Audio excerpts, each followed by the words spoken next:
Namaskar, Swagatam. We would like to welcome you all on our journey of brainstorming, knowledge sharing, inspiring to next gen, named AYUSH SAMRIDDHI. This journey, though started by Independent Research Ethics Society, but absolutely it is not possible without your cooperation, your support, and your well wishes. Thank you very much for all the speakers, for all the guides and mentors.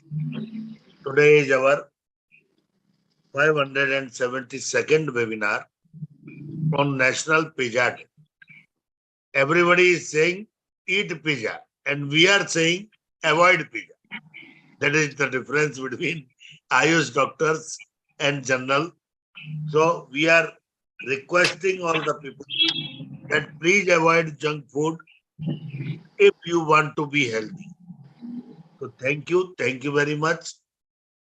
I would like to request Professor Vishnu Prasad Sharma ji, ex-principal, Government Ayurvedic College, Guwahati, and President Vishwa Ayurved Parishad, Assam. Welcome, sir. Welcome for your welcome blessings. Welcome.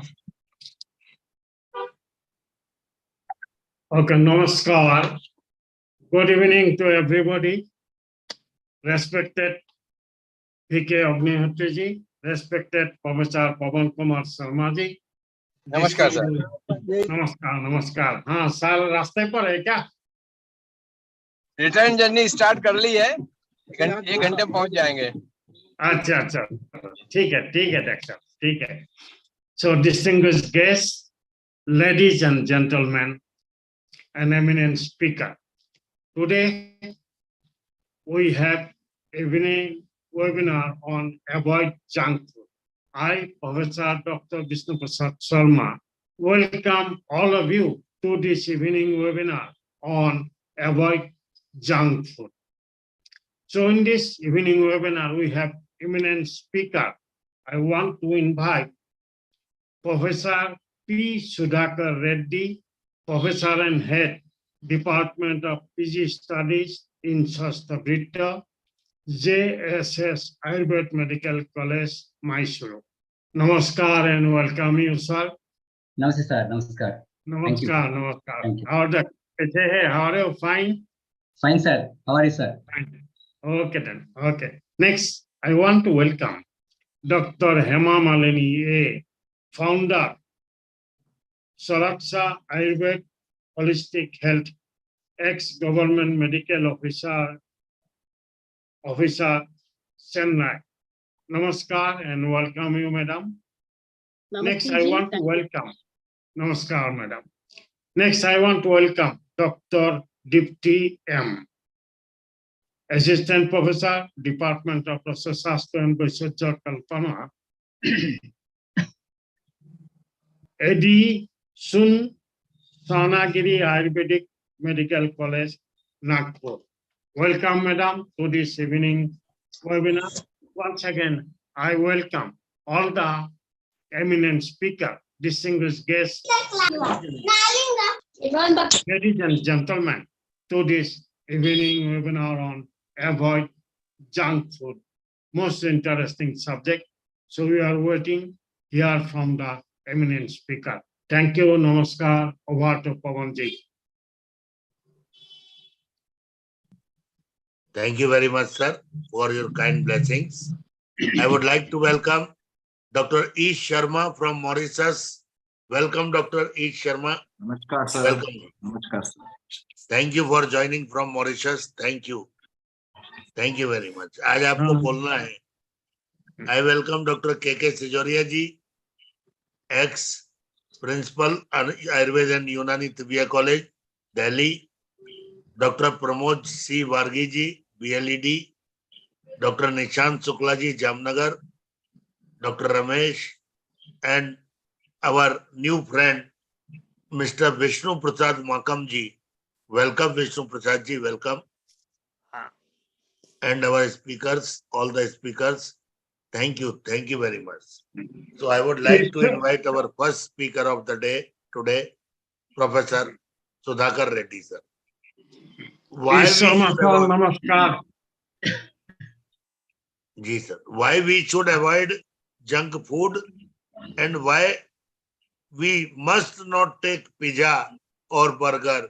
Now we would like to listen from Sudhakar ji. Welcome, sir. Namaste, sir. Namaste.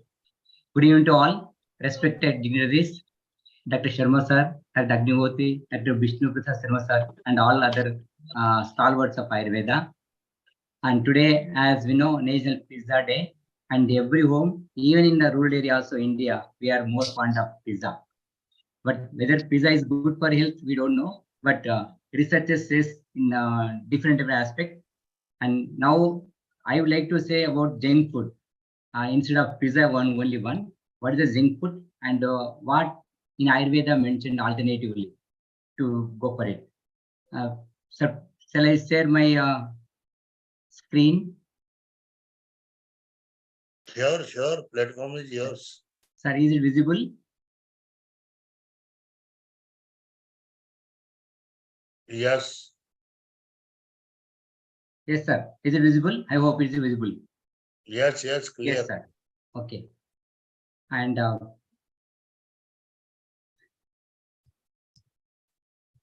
pranamas to once again our Swamiji, great Swamiji, our institution, organization, Jagat Guru Sri Shivara Deshwana Swamiji. And as introduction, we can say Charaka says, Hita Ahara Upayoga, Eka Eva Purusha Vriddhikaro Bhavati, Ahita Ahara Upayogaha, Punarvyadi Nimittam. So Hita Ahara is the only one will help in development of the body, and Ahita Ahara will leads to the Vyadis. And that's why Charaka clearly says that Ahita Ahara is full for growth and development of the body. As we know, food is the cause for both health and disease. Ahara is rasa pradhana. Body needs all rasas in proportionately for growth and development. Ati yoga prasanindriya, like excessive intake of madura, katu, lavana leads to disease. Why I given this interaction means in all junk foods, including pizza, there is one rasa predominant will be there. Our tongue will want that only. That's why Ati yoga prasanindriya is a more more place in the pizza and etc. And now the junk food term was coined by Michael Jacobson, director of Center for Science in 1972. Junk food contains high level of refined sugar, white flour, trans fat, polyunsaturated fat, salt and sugar, numerous food additives such as monosodium glutamate and tartrazine, and lacking in protein, vitamin, and fiber. So this is most important in all junk food, including pizza or anything also. There will be refined sugar, white flour, trans fat, polyunsaturated fat, and salt, sugar, and MSG. And their lack of protein, vitamin, fiber. This is a fact we should know. And in the United Kingdom, the Food Standard Agency do not use the term junk food. Describe the food which is having HFSS. That's called high fat, sugar, and salt instead of the junk food. And now the problems associated with junk food. What are the problems? So we have whatever junk food we are taking, including pizza, it is a high fat content, high salt content, high sugar content. So these three are the culprits. Your slides are not moving, doctor. Moving, sir? Not Your moving? first slide is visible. Now, No. 1 minute, sir, 1 minute, sir, 1 minute.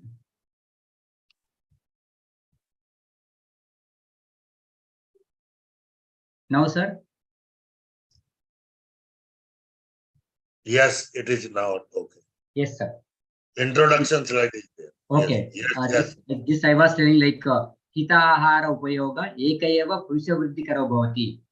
Charaka says that Hita Ahara, that's wholesome food, only helps in development of the body. And Ahita Ahara Upayoga, there's only one reason to develop the Vyadhi. And junk food, as I told, Michael Jacobson in 1972, he has given the word.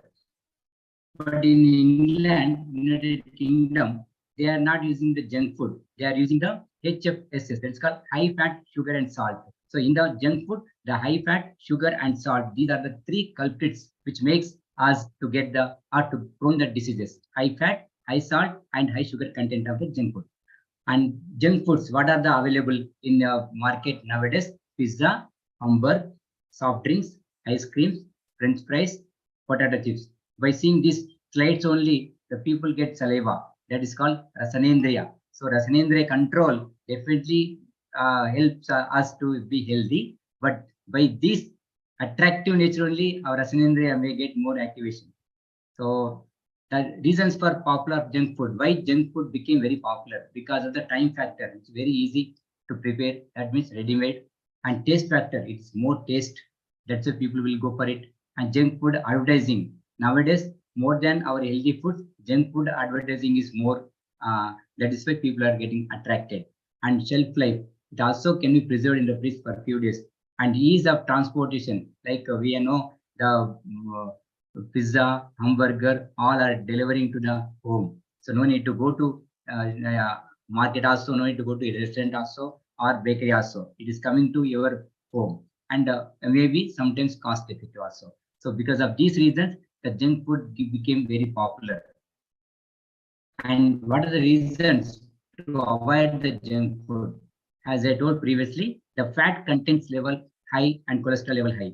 High calorie content with sugar can lead to the obesity. Cholesterol and salt can increase the blood pressure, stroke, and heart diseases. Excessive salt can impair the functioning of the kidney too. So these are all the problems to the reason to avoid the junk foods.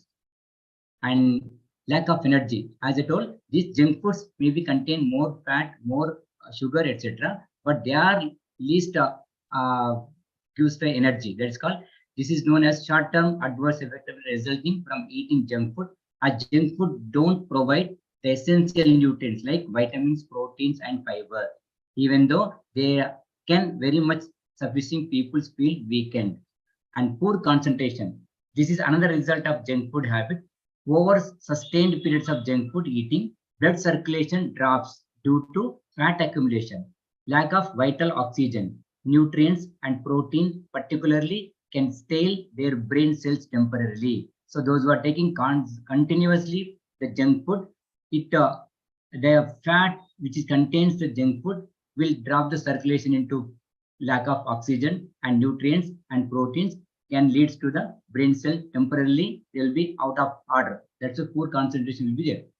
And also high cholesterol. Apart from forming plaques and constricting arteries, cholesterol also affects the liver where it is metabolized. High cholesterol due to junk food and diet strains liver, damaging it finally. This is a long-term effect. So those who are taking continuously, daily or weekly basis, that definitely their liver may get problem. And heart diseases. Junk food diet is a major cause for heart disease in India, very especially myocardial infarction due to plaques formation in arteries, which demands the heart to pump in extra effort to pump blood on the downstream. On the upstream, there is a lack of returning blood to the heart. This causes to damages the heart fatigue due to continuous extra effort and it suffers from oxygen supply. So there will be less oxygen supply to the myocardium itself. That is why they may get the heart attacks. And low nutritive value. The nutritive value of junk food is about 1 on a scale of 1 to 10, which is the least. Nutrition value is lost in process of making junk food. So synthetic vitamins and minerals are added to compensate. This is good compared to the natural vitamins and minerals. Natural phytochemicals are not present in junk food, which soaks up the free radicals to prevent the diseases. And highly additive. It is well-known fact that fat and sugars are additive as heroin, as cocaine. They stimulate the same receptors in the brain that make feel good due to increased dopamine level. So this is the reason the children or adults, those who are taking the junk food, they'll get a little dopamine level increases. They'll get a more good feeling only for temporarily, but that will become like a addictive. Junk foods have a lot of hidden sugar and fat to make it addictive and also enhances the taste. So we can say simply that the junk food will be having the addictive nature. And diabetes mellitus. Study shows that over 90% of cases, all type 2 diabetes due to junk food consumption. Hypertension, it occurs due to use of junk food regularly. Junk food consists of salt abundant, which raise the blood pressure, which can cause the hypertension. And cancer also. Obese people have an increased risk of colon, breast, prostate, gallbladder, ovarian, skin cancer, and uterine cancer. So this obesity is because of the junk food consumption. This obesity again risk factor for developing these disorders. And hypoxia, it occurs due to accumulation of fat in the arteries. Therefore, lack of oxygen supply in the body causes hypoxia. Asthma, it is a chronic pulmonary obstructive disorder, occurs due to artificial flavoring and coloring agents, which is present abundantly in the junk food. Behavioral problems also occurs because consumption of junk in early childhood can be result in behavioral associated problems like hyperactivity, aggressiveness, etc. And even nowadays, the females, the most important health problem is PCOS and PCOD. This also associated with the junk food. There are cross-sectional studies, cohort studies are also supportive to have PCOS and PCOD in females, especially junk food consumers. Okay. So these are the problems. And now how to avoid junk food. Junk food and children strange affinity to each other. Do not let children to get habituated to junk food. Children want it, but try to avoid the children to get habituated to junk food. Eliminating the temptation for junk food is one way to avoid it. Keeping good food nearby and having meals right on time may help in this direction. So always you keep some good foods in the home so that whenever they ask, we just offer that one so that we can avoid the junk food temptation. And controlling children from eating junk food in schools is another step that helps in long term. And school administrator along with the parents has a responsibility to educate children about the junk food in schools. And junk foods in Ayurveda, we can correlate little way like Vishishka Ahara, Viruddha Ahara, Vishtambhya Ahara, and Vidahya Ahara. If we take all the junk foods, we may get all these effects also. And what is healthy food in Ayurveda? So now, till now, we have spoken regarding the junk food, their harmfulness. But what is healthy food? In Susa, he says that Vishishta Mishta Samskaraihi, Patyairishtahi Rasadivihi, Manognam Shuchi Na Atyushnam, Pratyagram Ashanam Hitam. That is specially prepared, specially processed, good for health, endowed with good taste, smell, touch, etc. Pleasing to mind, clean, not very hot, freshly prepared. So these are the healthy food characteristic features occurred to Ayurveda. Now, adopt Ayurvedic principles of the food and be healthy. I'm not going to detail because lack of time and other speakers are there. Just I will run all the food articles which are available in Ayurveda, which also can be prepared easily. Bhaksha, drinks and modakas. Like example, Gritapura Bhaksha. It is mentioned in Vachiratnavali, in the book of Bhava Prakasha. Wheat duff plus milk plus coconut gratings plus sugar. Make into small thin disc, fried in ghee. It is become Gritapuraka Bhaksha. It is a Hridya, Vatapittahara, Kafahara, Avrishya, Guru. Helps in growth of Rakta and Mamsa. So what else we want? This is only alternative to our junk food. And Madhu Shirshika, another description is available. Wheat duff made into disc. Lump of sugar, ghee are kept inside, enveloped all around and cooked in steam. It becomes Madhu Shirshika, one type of sweet. And Samyava, duff added with milk, sugar and kneaded with well made into thick, thin disc and fried in ghee. Then powder of sugar candy, ela, maricha, adraka are sprinkled over it. It becomes a sweet dish once again. And apupa or pupa, that is called sweet pancake, is also available. Vedamika, also one more preparation available. And Mukta Modaka, that is called Moti Churi Laddu, what we have in the market. It's nothing but this Mukta Modaka mentioned in Bhava Prakasha. And Sevika Modaka, the vermicelli is a Sevika, Samvita, wheat flour mixed with the abundant ghee and moisture. That is Sevika Modaka. And Sevika, we know very well.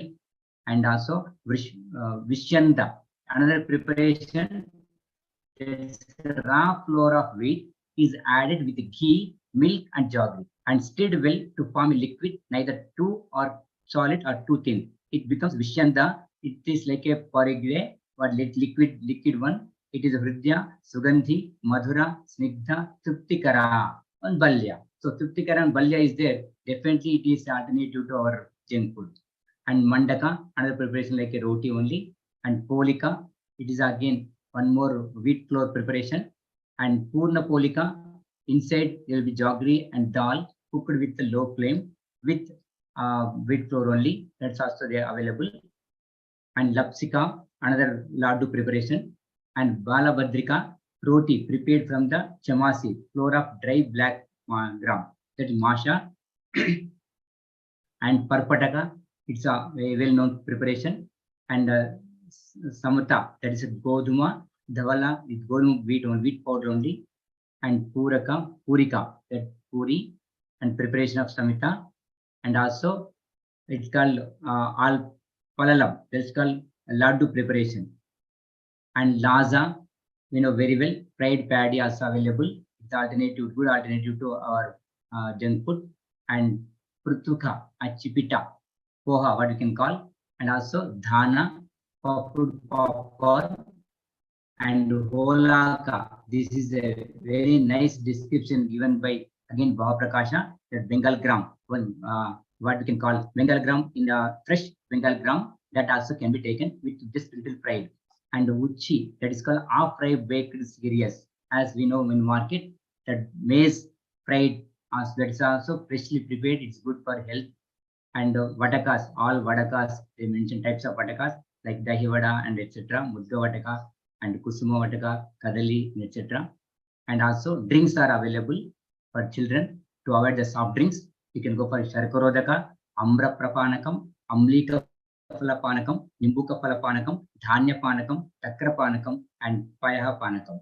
These are all preparations available in our classical text. Nimbuka Palapanaka, it is a Amgarasa, Vatanashaka, Vahinidipana, and Ruchyam. And Amlika Panakam, Vatanashaka, Pitta Sleshmaharam, Ruchyam, again Vahindi Bodhaka. And Amra Panakam, the mango, unripe mango is boiled in water and paste with the hand of mixed with the sugar, water, camphor, and black pepper. In the season of mango, this can be used as a prapanaka. And Takra preparation, and Jali, unripe mango juice once again. Dhanya Panaka, like sieved dhanya powder plus Sarkarodaka, Karpura, kept in a new mud pot, and it acts as a Dhanya Panaka and Pittahara. And Kanji preparations are available, rice water, Pulmasha, that's called nothing but half-boiled wheat plus Bengal gram or any other pulses, good for grammarians, Guru, Ruksha, Vatala, and Bhinnavarchas. Dugdha, we know very well, whenever one consumes Vidahi food, should be consumed milk at the end. Again, Bhava Prakash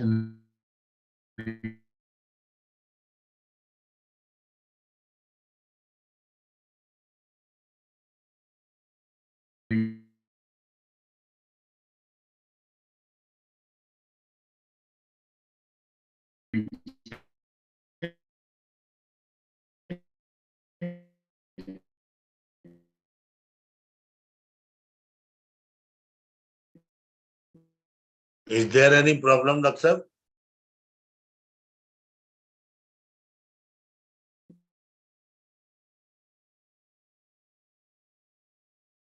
and some other preparations like peanut, bhujanaka masala, bake dried peanut in pan, sprinkle with coconut oil, add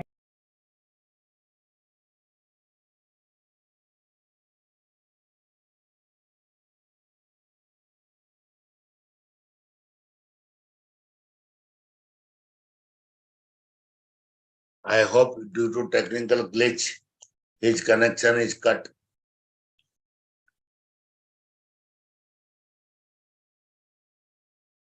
I don't think that net connection is weak in Mysuru.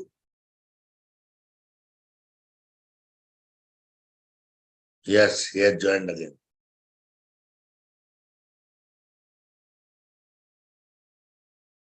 Please join with audio, sir.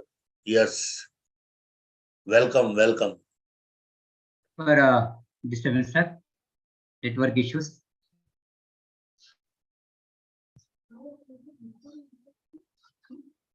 Yes, sir. I will take within 2 minutes. I will finish, sir. This is sir. Is it visible, sir? Am I? Yes, yes, clear. Yes, sir. Some other preparations very easily can be prepared in the home to avoid the junk food for children. Peanut masala and chanaka soaked overnight, baked properly with salt and required quantity of tomato, onion, coriander leaf, grated carrots, etc. and spice mixture for taste. So this is excellent alternative food for junk food. And raw baby corn cut into small pieces, add above spice mixture. Also can be used. Baked pappad in pan and can be garnished with above spices mixture. Also can be used. Sprouts can also be garnished with the same masala mixture and with surplus lemon juice also can be used. And groundnut and sesame seeds in equal quantity, fried well, added with sufficient quantity of jaggery and laddus can be prepared and can be given instead of junk food. And also they are available in Ayurveda, Supa, Yusha, Krishara, boiled vegetable soup added with pepper, salt, ghee according to the season. Also, Shunti Panaka, Tulsi Jala, and golden milk, what we can propagated in COVID-19, milk and Haridra mixture. And to conclude, I can say consumption of the junk food invites various health problems. The habit of consumption of junk food is continuously increasing in younger generation, especially in children. The main problem with junk food are increasing childhood obesity, which further leads many health complications in children. The attracting advertisements are largely responsible for the mind makeup of children to consume junk food. Multinational companies are attracting the new customers, young people and children, by attractive and aggressive marketing strategies. Parents should take care of the eating habits of their children and protect them from junk food by increasing the awareness about the health problems associated with junk and fast food. The habit of junk food can be avoided by strong willpower and awareness of the side effects of associated with them.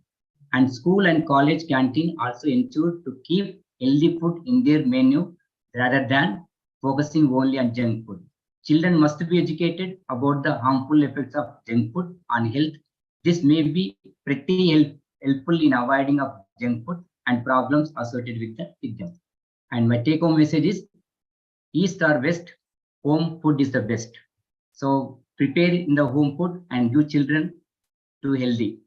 And Ayurvedic preventive principles, whatever aharas are accessible, acceptable, adaptable, and affordable. Thank you very much, sir, for giving opportunity. And there are a lot of things are there, but due to time constraint, I started my lecture. Thank you very much, sir. I hope it was. Hello.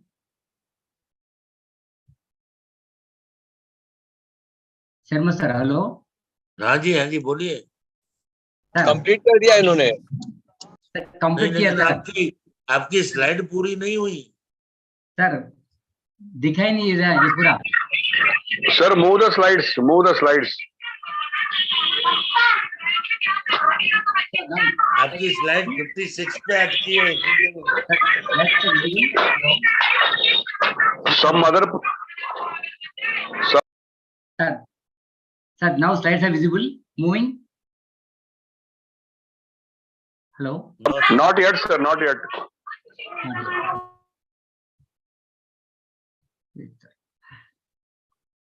No problem, but your speech was excellent. Sir, now is okay? Visible? Yes. Sir, this was, I was showing up last slides. 56, after 56. This is, sir. 56, yes. Yes, sir. Now visible, sir. Peanut masala, chanaka soaked overnight and baked properly with salt. Another one, sir, is it visible, sir? Raw baby corn cut into small pieces and add above spice mixture and baked pappad in pan and can be garnished with the above spice mixture. Another one, sprouts can be garnished with some masala mixture and with surplus lemon juice, and groundnut and sesame seeds in equal quantity, fried well, added with sufficient quantity of jaggery, and ladus can be prepared. And also in Ayurveda, Supa, Yusha, Krishara, boiled vegetables are available, and also Shunti Panaka, Tulsi Jala, and golden milk. And concluded, these slides were there. So now is it visible, sir? Visible? Yes, sir. Yes. To conclude, I can say that consumption of the junk food invites various health problems. We know the habit of consumption of junk food is continuously increasing in young generation, especially in children. The main problems with junk food are increasing childhood obesity, which further leads to many health complications in children. The attractive advertisement, this is very important, are largely responsible for the mind makeup of the children to consume junk food. Multinational companies are attracting the new customers like young children and young people by attractive and aggressive marketing strategies. And parents should take care of the eating habits of their children, protect them from junk food by increasing the awareness about the health problems. The habit of junk food can be avoided by strong willpower and awareness of the side effects of associated with them. And not only parents, school, college, canteen also ensure to keep healthy food in their menu rather than focusing only on junk food. Children must be educated about the harmful effects of junk food on health. This may be pretty, but helpful in avoiding junk food and problems associated with them. The take-home message is my side, I can say that east or west, home food is the best. So if you prepare in the freshly home, whatever, it will be good for children and we can avoid the junk food. Ayurvedic, whatever preparations I mentioned, they are accessible, acceptable, adaptable, and affordable. Thank you very much, sir. Thank you. Thank you very much, Reddy Sahib. You have covered everything and you have suggested also that what to eat. Great. Great. Agnihotri, sir. Thank you, sir. Agnihotri ji bolenge? Yes, thank you so much. Thank you, Dr. Pawan Sharma ji. Namaskar, all the dignitaries. Well, thanks a lot to Professor P. Sudhakar Reddy ji. Actually, his whole emphasis over the junk food, which is to be avoided, with the view that this junk food itself is going to create total nonsense over the gut flora.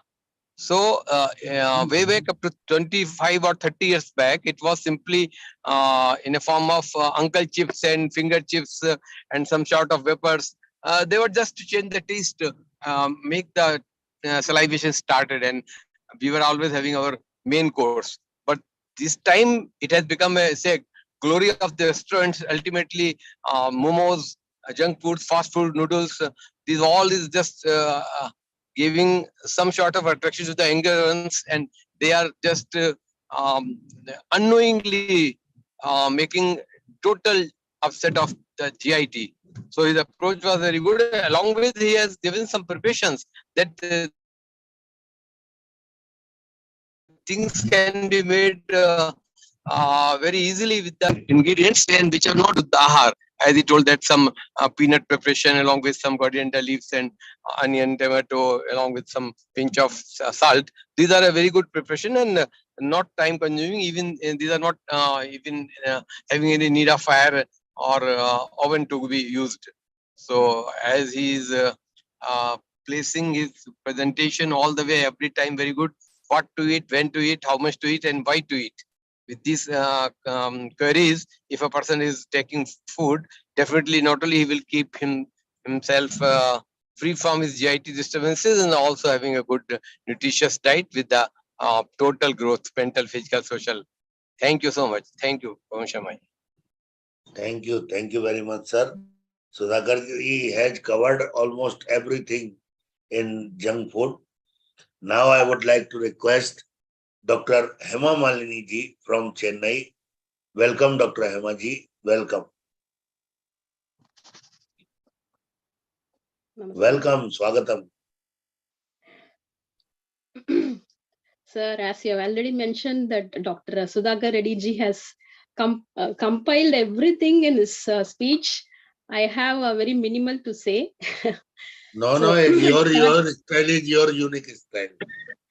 You can Dr. repeat Hema, that. I know that you have got a different place and scope to talk about. So need not to worry. You will definitely give some ideas about the mudras also, if at all a person is having any GI disturbance because of the consumption of this junk food. Thank you. Thank you, sir. So as usual, I'll start with a mindful prayer. Yes.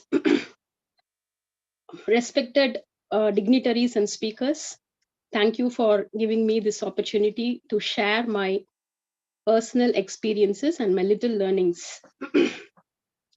So I would like to start by saying that thanking Dr. Sudhakar Reddy ji for he has pretty well laid everything in a compilation, and thank you, sir. Learned a lot.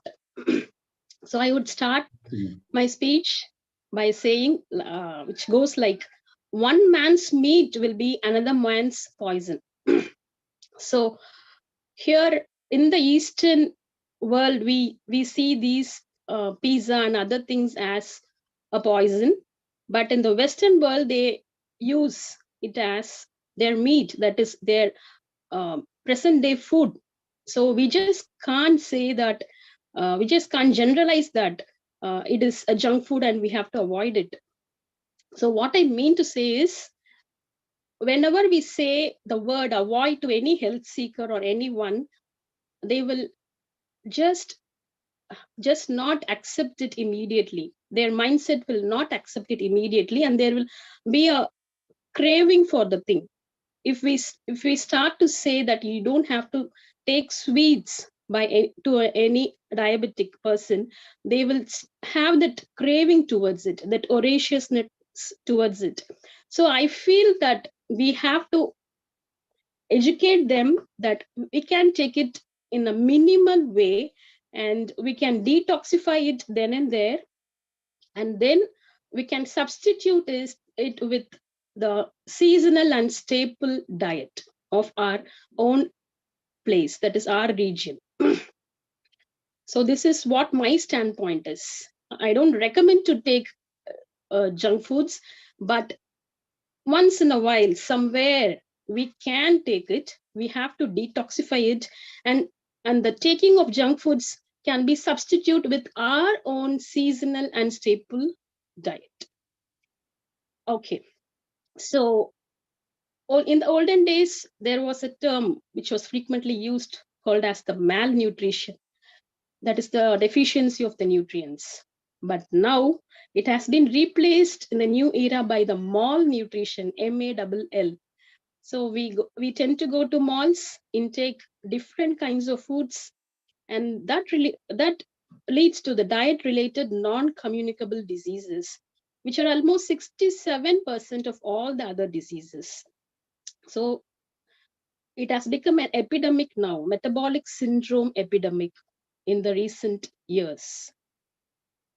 So all these says that just in 2 words, in 2 letters of our science, it engulfs all the things in just 2 letters. Armor. So what is armor?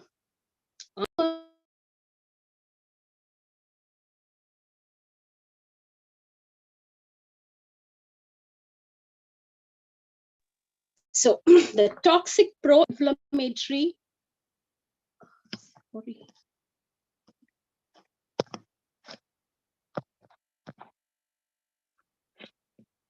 Sir, am I audible, sir? Yes, yes. I received a call in between. I'm sorry for that. So armor is a toxic pro-inflammatory waste products due to the indigestion of the food we intake, which progressively leads to the chronic inflammations. So where does this all start from? It all starts from the food we eat, the food we ingest into the alimentary tract. So if the pH value of the blood, I mean, if the food what we take, if it is acidic in nature, automatically the pH value of the blood increases, right? So the viscosity of the blood automatically increases. Once the viscosity increases, there will be Shrotorodham. The Abhishyandatvam will lead to the Shrotorodham. Here, the zeta potential is the term we give to the blood where it reduces the agglutination. So in this case, the acidic blood will lead to the zeta potential reduction. So again, the agglutination will become more, and this will lead to the atherosclerosis. And here we see the endothelial dysfunctioning, in turn leading to the nitric oxide imbalance, which in turn gives releases to the C-reactive protein. So from the liver, it reaches the blood and then into the tissues. And finally, it all leads to one single thing, is the chronic inflammation, and it is a cyclic process. So it all starts with the ama. So the food we intake is the basic cause for all these things. So now I'm going to emphasize mainly on the mithya aharas and the viruddha aharas in the present day-to-day life, what we use. So first comes the high fat diet, HFD. Here again, the high fat diet are the saturated fats, what we intake, leading to Abhishyandatvam, Shrotorodha, again to Ama. So everything, when you see it, it all leads to one place, Ama. So that leads to finally chronic inflammation. So it is a cyclic process. And then I'm going to tell about high fructose corn syrup. This is really a product, a thing which is added to all the sweets and confectionaries. So this actually leads to the fatty liver, non-alcoholic fatty liver disease, NAFLD. This is actually the culprit. We don't know what is happening and we intake, but this fatty liver leads to Jataragni Mandyatvam, and again it leads to Ama. And then I'm going to tell about the high temperature grilled foods. And we have seen this in one of our previous sessions, that the overheating, the high temperature foods leads to the denaturation of the proteins, which is carcinogenic.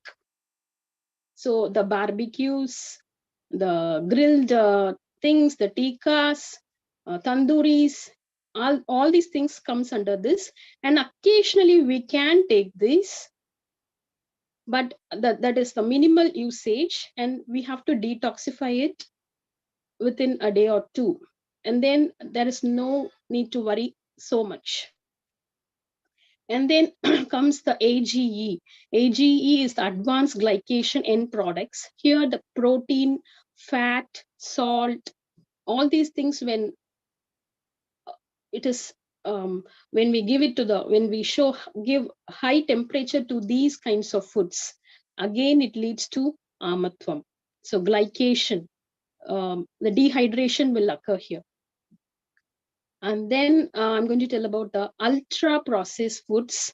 These are the foods which give hyper palatability. That is, it makes us eat more and more, go to the next bite. So what foods makes these hyper palatability? The foods which are having salt, sugar, and high fat. These things will increase the, as doctor said, rasanendriya. It will induce the taste buds and it will elate the mood, and again we'll be going into it again and again. So these are some of the things. And now I'm going to tell about the salted foods. So the chips comes under this. So Lays and all the other things comes under this.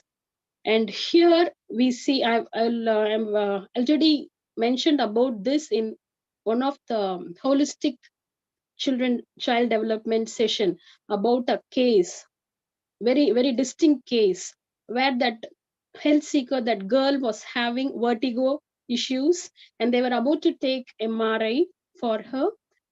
And then fortunately, they consulted me over online, and I have completely gone through their history, and then I came to know that I have to go with a Nidana Parivarjanam for this case. So that girl was completely addicted with intake of chips and coffee every evening when she returns back from school.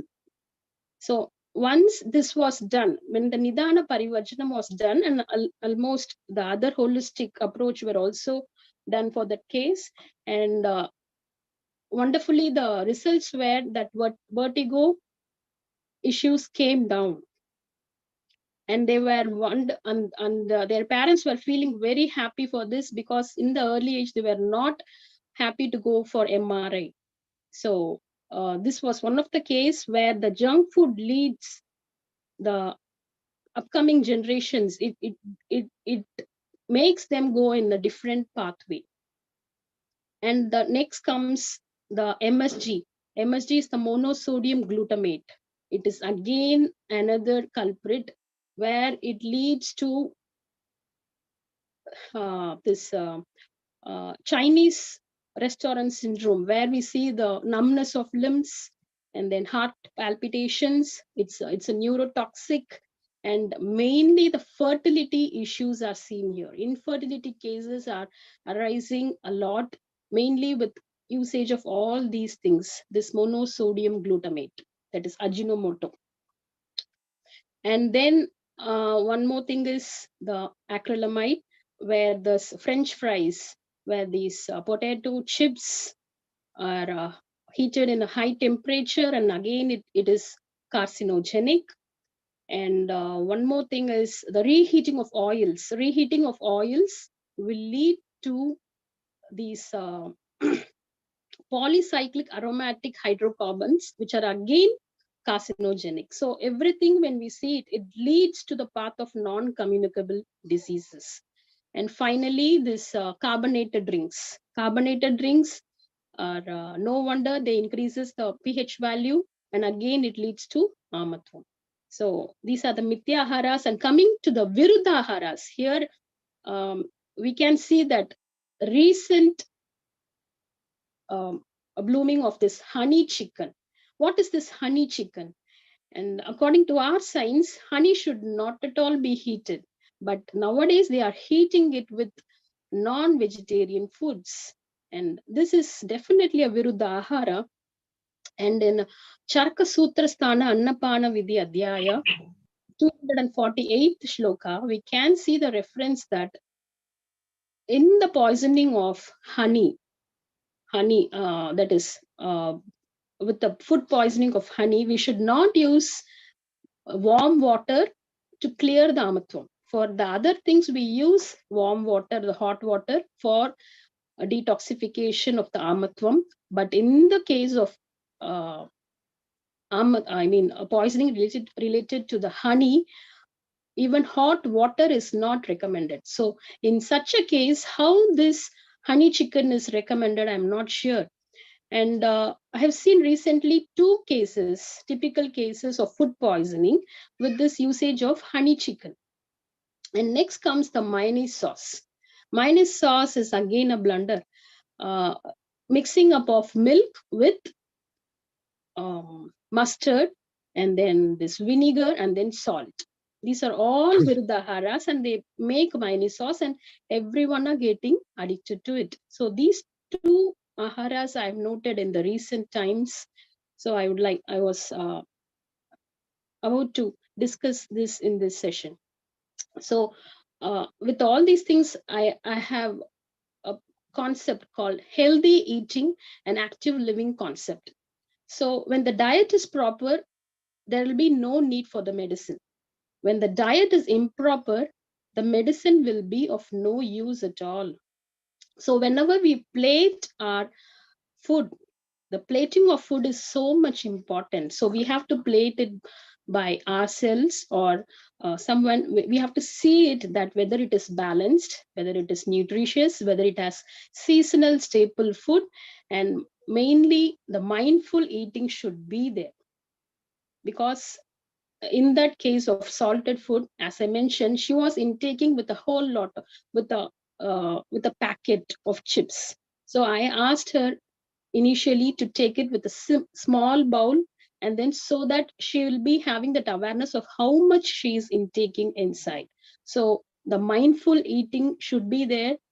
And yes, now coming on to the different kinds of foods, that is prophylactic foods and therapeutic foods. In prophylactic foods, we see a concept called functional foods. This concept was introduced in 1920s by the Japanese, where they divide this into two, that is conventional food and enriched foods. Conventional foods, as we all know, these are the vegetables, fruits, nuts, and enriched or modified or fortified foods, as we say. We see these healthy drinks, and what else? These nutrition bars and breakfast cereals. All these things comes under the enriched foods.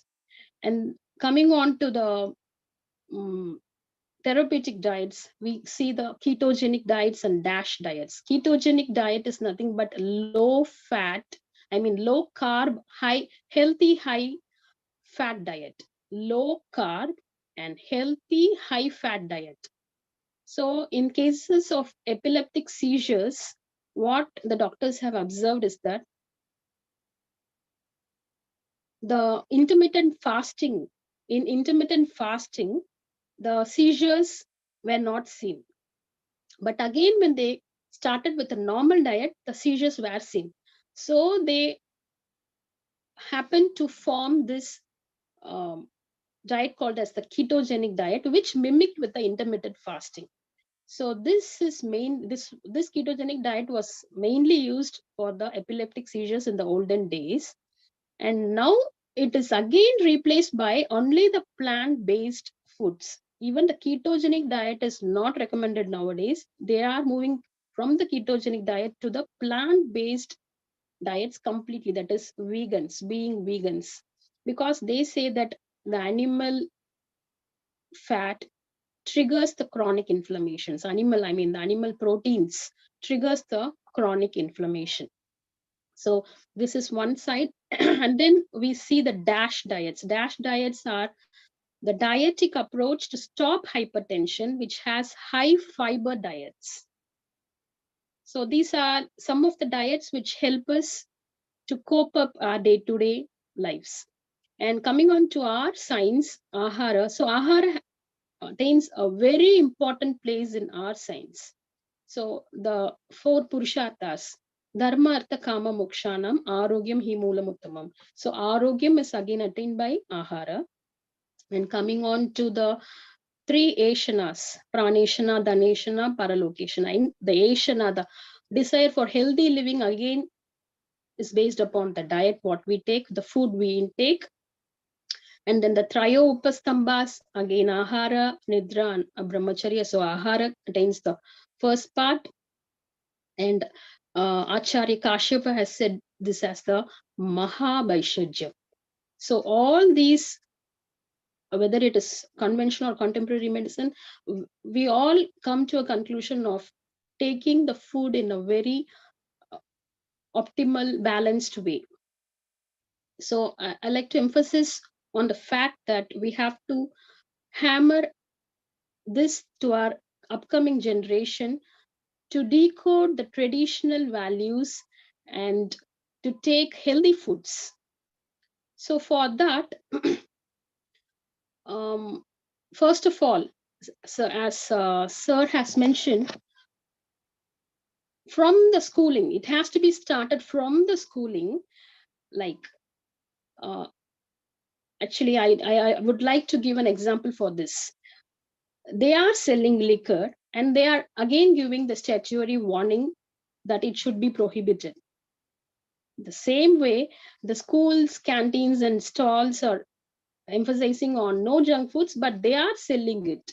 So this is, again, it is a cyclic process. So first we have to substitute these foods with our own traditional foods, which are very nutritious and tasty too, like the ragi balls or sesame balls, or groundnut chickies, or coconut balls, or puffed rice balls, or this rice flakes.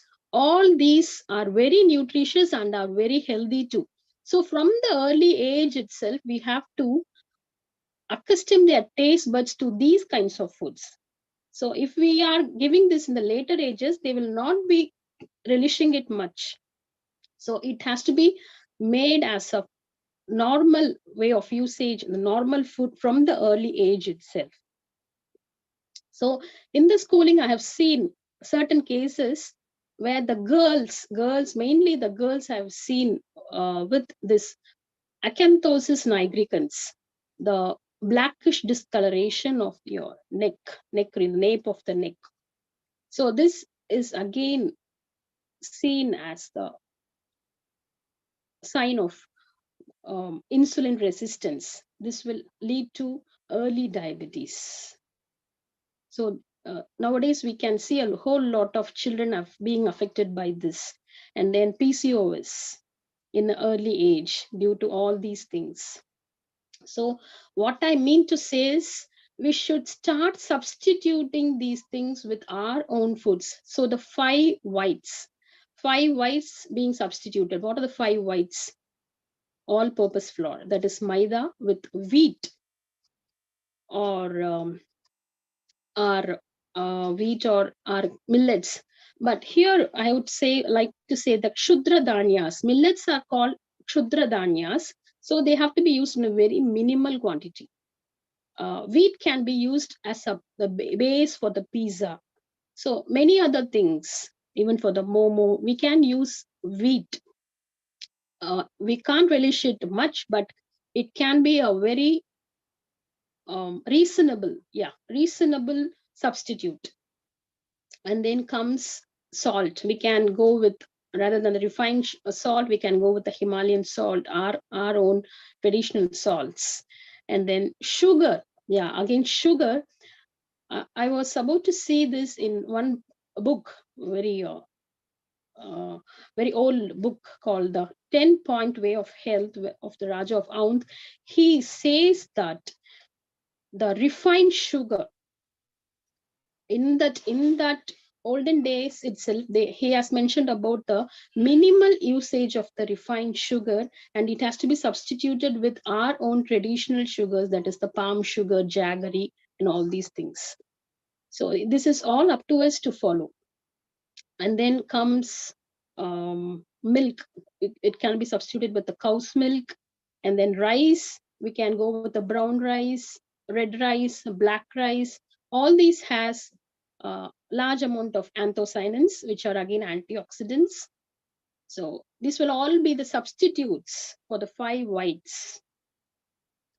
And then I was about to say regarding the homemade sauce. Yes, here everyone will be, mainly the children are more addicted to the sauce, the tomato sauce.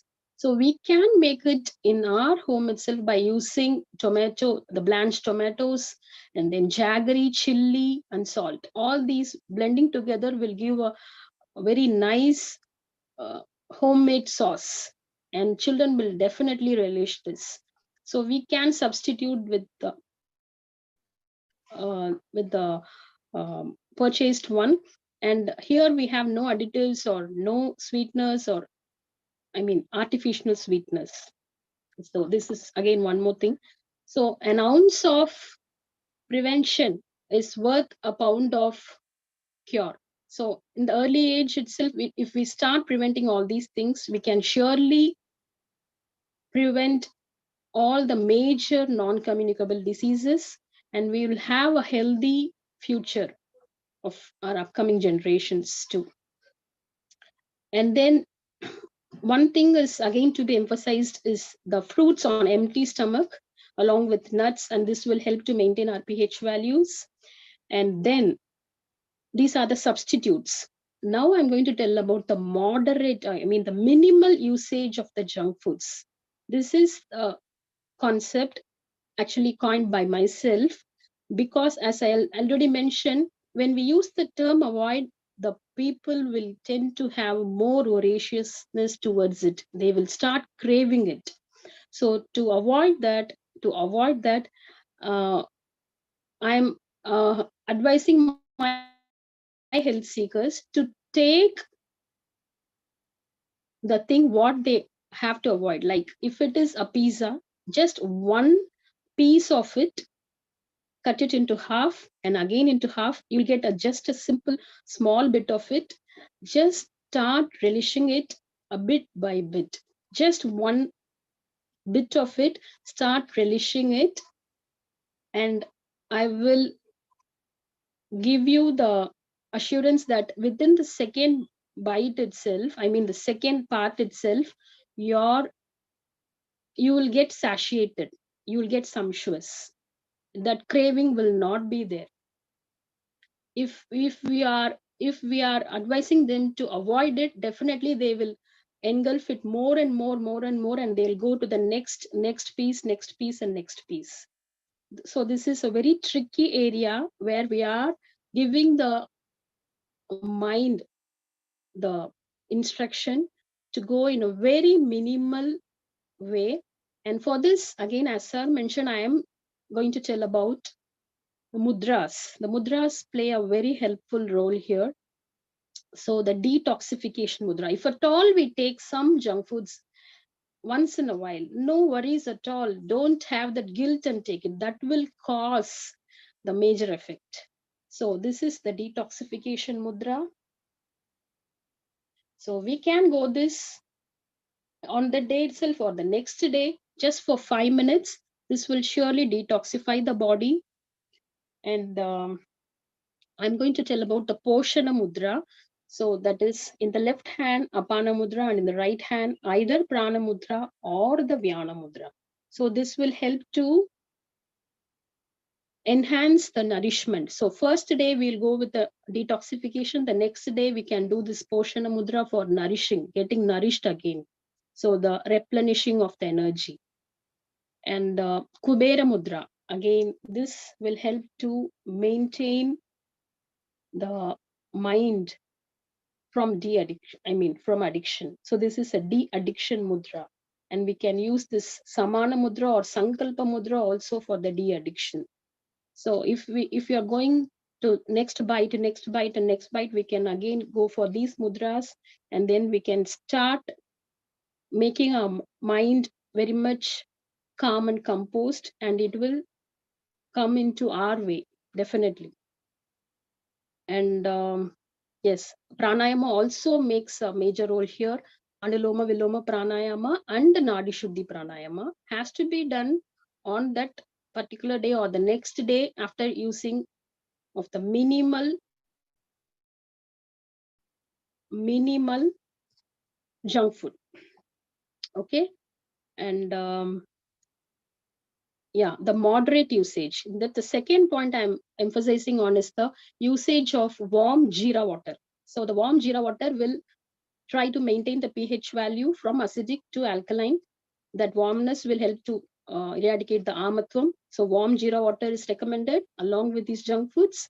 And the third one is walking or any workouts, vyayama. So the calorie has to be burnt out either on the day or the next day. So these 3 points, relishing the food very bit by bit. Second is usage of warm water. Third one is the vyayama. So when we go with this principle, definitely the junk food will not be that much harmful to us. This is my point of view. And when we come to the detoxification of the amatvam, the rasas should be mainly tikta and kashaya. If you are taking any junk food on any one day, the next day we have to go with definitely tikta and kashaya rasas, along with that amla rasa for maintenance of the circulation. So these are the very simple things I need to emphasize on. And the take home message, as doctor said, the same thing, it has to be inculcated from the very early age. And we have to substitute all these things with the seasonal staple foods. And it has been noted that when we try to follow all these things in a very healthy way, men live 12 years longer, and women live up to 14 years longer. This is a interesting fact I would like to share with you all. So this is what my standpoint is. I hope I've covered the things. Okay. Thank you, Dr. Thank you. Hema. Thank you Thank so you much. very much. Thank you so much. Excellent, excellent. You have very nicely and wisely communicated all the things. Thank you very much. Dr. V.K. Agnihotri, sir. Professor V.K. Agnihotri, sir. You are mute. Thank you, sir. Thank you. It's a great pleasure to praise Dr. Hema Malini's presentation. As usual, she has narrated all these things very deeply. And not only this, she put under two important things, that even the honey, that should not be given any heat. At the same time, she gave example about the honey chicken, and again that mini sauce, what is that? Where the milk is also used. These two things are very alarming. It should be the youngsters should be made aware for this fact. So in this way, her presentation was very nice and full of knowledge. So thank you, Dr. Hema Malini. Thank you. Thank you. Thank Over you. to the- Thank you very much, sir. Thank you very much. We are just Now about to I reach. would like, yes, sir. Please continue. Now I would like to request Dr. Deepti M. Welcome, Dr. Deepti. Welcome. Now stage is yours. Respected dignitaries and all the wonderful speakers and all the Vaidyas, my humble pranams to all of you. I am Dr. Deepti, Assistant Professor from the Department of RSPK, Adi Chinchanagiri Ayurvedic Medical College, Bangalore. Actually, after going through all the speaker session, I don't think anything is left out, but still I make an effort to cover the few topics.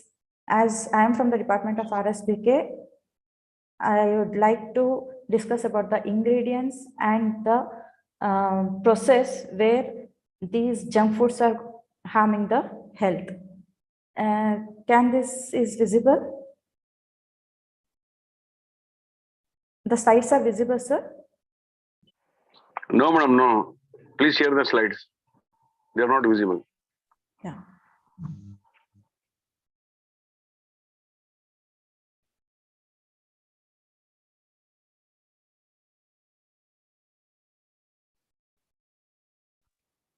Now they are visible, madam. Please enlarge them. Yeah, yes, sir. Is it visible now? Yeah, it's visible now. Yeah, as already Sudhakar Reddy sir and Hema Malini ma'am covered this junk food. So junk food is nothing but that which is rich in fat, salt and sugar. So which is called as junk food. And fast food, which comes under the umbrella of junk food, that which is ready to serve within the fraction of minutes. And again, it is high in calories and low nutritional value. So again, what is this junk food? It is nothing but that which is high in calorie, fat, sugar and salt, but high in palatability, but less fiber content. So again, this processed food also comes under the umbrella of junk food. What is this processed food? That which is processed, canned, dehydrated, and chemicals are added in it to increase the shelf life. In these processed foods, refined grains, what all pulses and cereals, whatever we are using, they are polished and used in order to increase the shelf life of the processed foods. And trans fats, where oil which is used again and again, and this conversion of trans fats takes place in the processed foods. So we get the different flavor, and which is for what we get addicted to. And high fructose corn syrup, which is 20 times higher than what we take the sugar. So instead of, if we take high fructose corn syrup than sugar, then it will cause the harm effects 20 times more than the sugar what we take. So common ingredients which are used in processing of junk food and its impact on health. As already Dr. Hema Malini ma'am covered most of the ingredients, but still I'll try to cover which is left out, like palm oil and also the soybean oil and corn oil, which is used in most of the processed food as well as junk food. In order to process it, that is for the preparation, the usage of this palm oil increases the palatability, and on the other side, that is on the health impact, is it increases the low density lipoprotein and decreases the high density lipoprotein which is required for the body, and increases the blood clots. So thereby we can see the myocardial infarction and other heart diseases which are seen in middle age more than the older age. And shortening is nothing but where these hydrogenated oils are used. So the repeated usage of the used oils increases the clogging of the arteries. Thereby, as ma'am told, it blocks the srotas by formation of the plaques and increases the heart diseases. On the other side, decreases the circulation, which increases the pressure on the heart. So heart requires more energy to pump the blood. The pumped blood will move slowly due to the formation of the plaques in the arteries. There will be a srotorodhana. And obesity. So in the last session, we came across the causes for the obesity, that is in the last week. All these junk foods increases the obesity because of the srota avarodhana, where baddha and abadda medas blocks the srotas and increases the risk of metabolic syndrome. So Agni, which is the main factor for the normal metabolism. So when we pour more and more oil or ghee over the burning fire, the more will leads to the increase of the smoke as well as decreases the fire. On the other hand, even our digestive power get decreased by adding more load on our liver. So we need to think about it while taking the food. As these junk foods are prepared by using white flour. What is this white flour? It is nothing but maida. Instead of taking wheat flour and other natural ragi flours, this white flour is used, which increases the consistency of these junk foods. So while preparing, when we take the maida, it gives the elasticity. So this is the reason why it is used in preparation of this bread, burgers, hamburgers, and pizza, in order to increase the consistency and to puff up. And rice, here rice is not the normal rice, the polished rice. As nowadays, in order to increase the shelf life of the rice are polished. If we take the natural rice, it will get affected by the worms. So in order to increase the shelf life, this rice is polished. So we are getting whatever the rice which is devoid of nutrients, which is used in the preparation of these junk foods. Pasta and bread. So instead of the bread which is prepared by white flour, we can go with the wheat flour.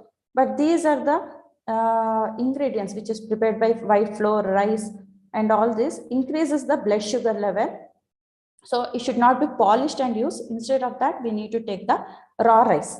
When we go to the shop, when we ask raw rice, steamed rice, polished rice, unpolished rice, better to take the raw rice, which is rich in nutrients, rather than going with the steamed rice, which increases the bloating of the abdomen. Whereas polished rice, it may increase the shelf life, but it will be devoid of the nutrients.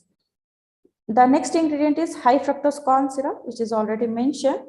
High fructose corn syrup, again, which is equivalent to the 20 more times intake of the sugar, which increases the triglycerides and boosts the hormones. Artificial sweeteners, aspartame, saccharin, and sucralose, these are the artificial sweetening agents which give the addiction to children, so that children used to show the temper tantrum towards the sweetening candies, it may be candy or ice creams or any other junk foods. So preservatives. What are these preservatives? As the name indicates, it helps to preserve the product for a longer period of time. So here it will be divided of when we use these preservatives, the nutritional value will be reduced, and on the other side, it increases the oxidative stress. So once the oxidative stress is increased, our cells will be, the function of the cells will be reduced, and it may go degeneration, it may end up with a degeneration, or the fighting capacity of the immunity of the cells will be reduced. So sodium benzoate and potassium benzoate are the preservatives used usually in carbonated drinks like soda and other things. And butylated hydroxynyl, that is BHA, which is a preservative used to keep the vegetables and fruits fresh, even the other fresh things, like it may be green vegetables, those things looks fresh by addition of this BHA. Sodium nitrates and sodium nitrites, these are also the preservatives which causes colon cancer by affecting the gut and metabolic syndrome and the diabetes. So what actually happens? The artificial colors, we have usually children or the adults get attracted to these junk foods because of the color, one thing, and secondly the flavor. So colors are nothing but artificial chemicals which are added to the junk foods, like blue color, blue 1 and 2, green 3, red 3, and yellow 6, which are the causative factors for cancerous condition. Especially the blue 1 and 2 are causative factors for thyroid cancer, green 3 for adrenal, red 3 for the kidney, and yellow for the uterine cancers. MSG, that is monosodium glutamate, which is also called as Ajinomoto, it is the reason for the addiction towards the junk foods. It is a flavor enhancer. High level of this causes the brain, it affects the brain functions. Monosodium glutamate induced dementia, research work which are carried over on the rats, which shows more than 70 mg of this MSG decreases the brain functions, especially it causes dementia and ADHD. So the children, nowadays we can see the children which are who are end up with this ADHD mainly due to the intake of these junk foods. So we need to think about it before purchasing these junk foods or before advising them. So again, here we need to think the artificial sweetness which can be added. So when we go through the label of the packs, it can be seen so and so percentage is there, right? So here 50 mg per kg body weight can be taken, not more than that. Again, sodium benzoate, which can be taken 0 to 5 mg per body weight, not more than that. So as I told earlier, the research work was carried out on the rats, where 70 mg, 200 mg, more than that 500 mg, which was induced, where rats shown decreased brain functions and the dementia. So nowadays we can see there are so many cases with learning disability as well as memory, a loss of memory and lack of concentration in the children. It is due to the intake of this monosodium glutamate in the junk foods. So we need to reduce that. So as my domain is RSPK, so I'll go through the procedures, how these procedures affects the nutritional value.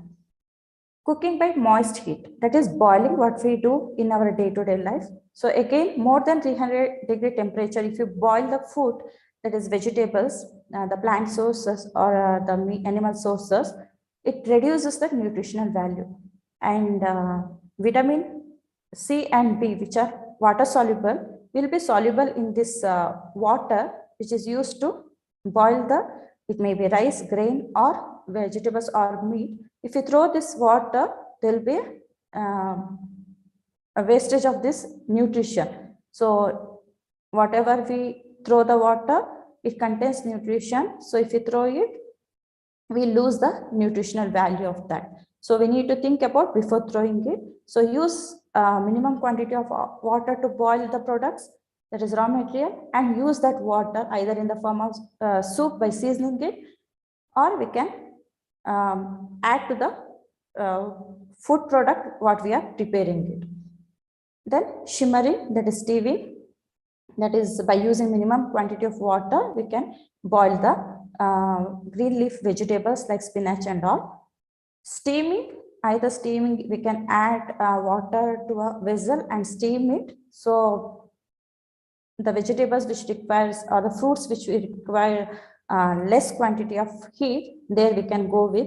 So here we can boil apples or mangoes, and it can be used for smashing purposes, and it can be used as a ingredient for either it can be mixed with the honey, and after cooling, that smashed food can be applied over the bread and can be given as a jam.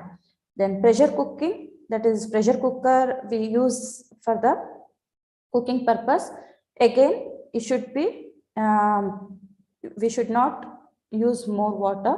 Otherwise, if you throw it, the water soluble vitamins will be lost. Cooking by dry heat, like baking, roasting, and grilling. Again, grilling, without adding more of oil and other things, the meat or any vegetables can be roasted superficially and used by using the charcoal. Instead of going with the electric radiation, we can use the charcoal grilling method. So it will be light for digestion. Roasting, again, without adding much of oil, it can be roasted and used.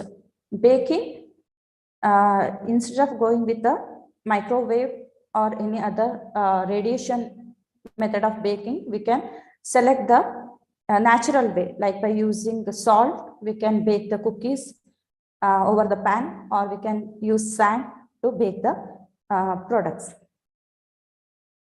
And frying, that is deep frying and shallow frying. We can see finger chips when you go and sit in restaurant, the first menu on the dessert will be this finger chips as a starter, right? It is used as appetizer. So deep frying of this, where we can see most of the research works happen on this deep frying, where we can see the oxidation and hydrolysis as well as polymerization of these glycerides take place. So here it ends up with the acrylamide and end products. So it is heavy for the digestion and it blocks the channels, so leading to the heart diseases. Even the children around 15 to 16 years of age, even one last incident happened in Karnataka, that one of the child of 8th standard who come across this myocardial infarction. So it may be, reasons may be many, but we need to think about the future generation, the health condition of the future generation. So avoid this deep frying, and especially avoid the oil which was used for the first time. So when we use the oil, it has to be discarded. It should not be used for the second time. That is the main thing to be followed. And shallow frying, again, shallow frying, after the shallow frying also, we need to throw it. And we can see in restaurants when we order food, so many preparations will be prepared. As we gone through the Viruddha Ahara, the oil which is used for the preparation of one drug, it should not be used for the preparation of other drugs. So there will be a changes, the changes take place in the preparation. So the changes may seen in the compound product. So we need to avoid this and go with the fresh pan and fresh oil to be used for the frying. Other methods of cooking like microwave cooking, where there will be a combination of radio waves and infrared rays. If it is used in a lesser megahertz, then it will not cause any harms. But if the microwave is damaged or if the megahertz is more, then there may be chances of effect of this radiation, cancerous agent which is present in that, it may affect our body cells. Solar cooking, that is used for the raw materials which are light in weight, so it can be placed in the sunlight and cooked, that is solar cooking. Loss of nutrition elements during the processing. Temperature, in case of deep frying and boiling, we increase the flame. So if it is more than 300 degree, in case of boiling, usually vitamin C and B will be lost, whereas in case of deep frying, vitamin A will be lost. So we need to think about while preparation, due to our day-to-day lifestyle, that is due to the fast life where we are committed to many things. It may be a job or it may be any other commitments, we will be in a running position. So we go with this microwave or high flame boiling, high flame deep frying. So we need to think about it.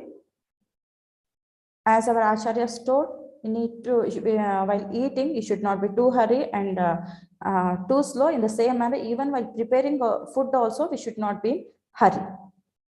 Rice, pulses and some vegetables are the main source for vitamin B. So we should not throw the water which is used for the processing. And vitamin C, like it may be lemon, it should be added at the end of the cooking procedure. It should not be added in the beginning because it contains volatiles, so it may evaporate during the heat and oxidation process. And all proteins, like it may be milk, what we use or heat during the preparation of kheer or paisam.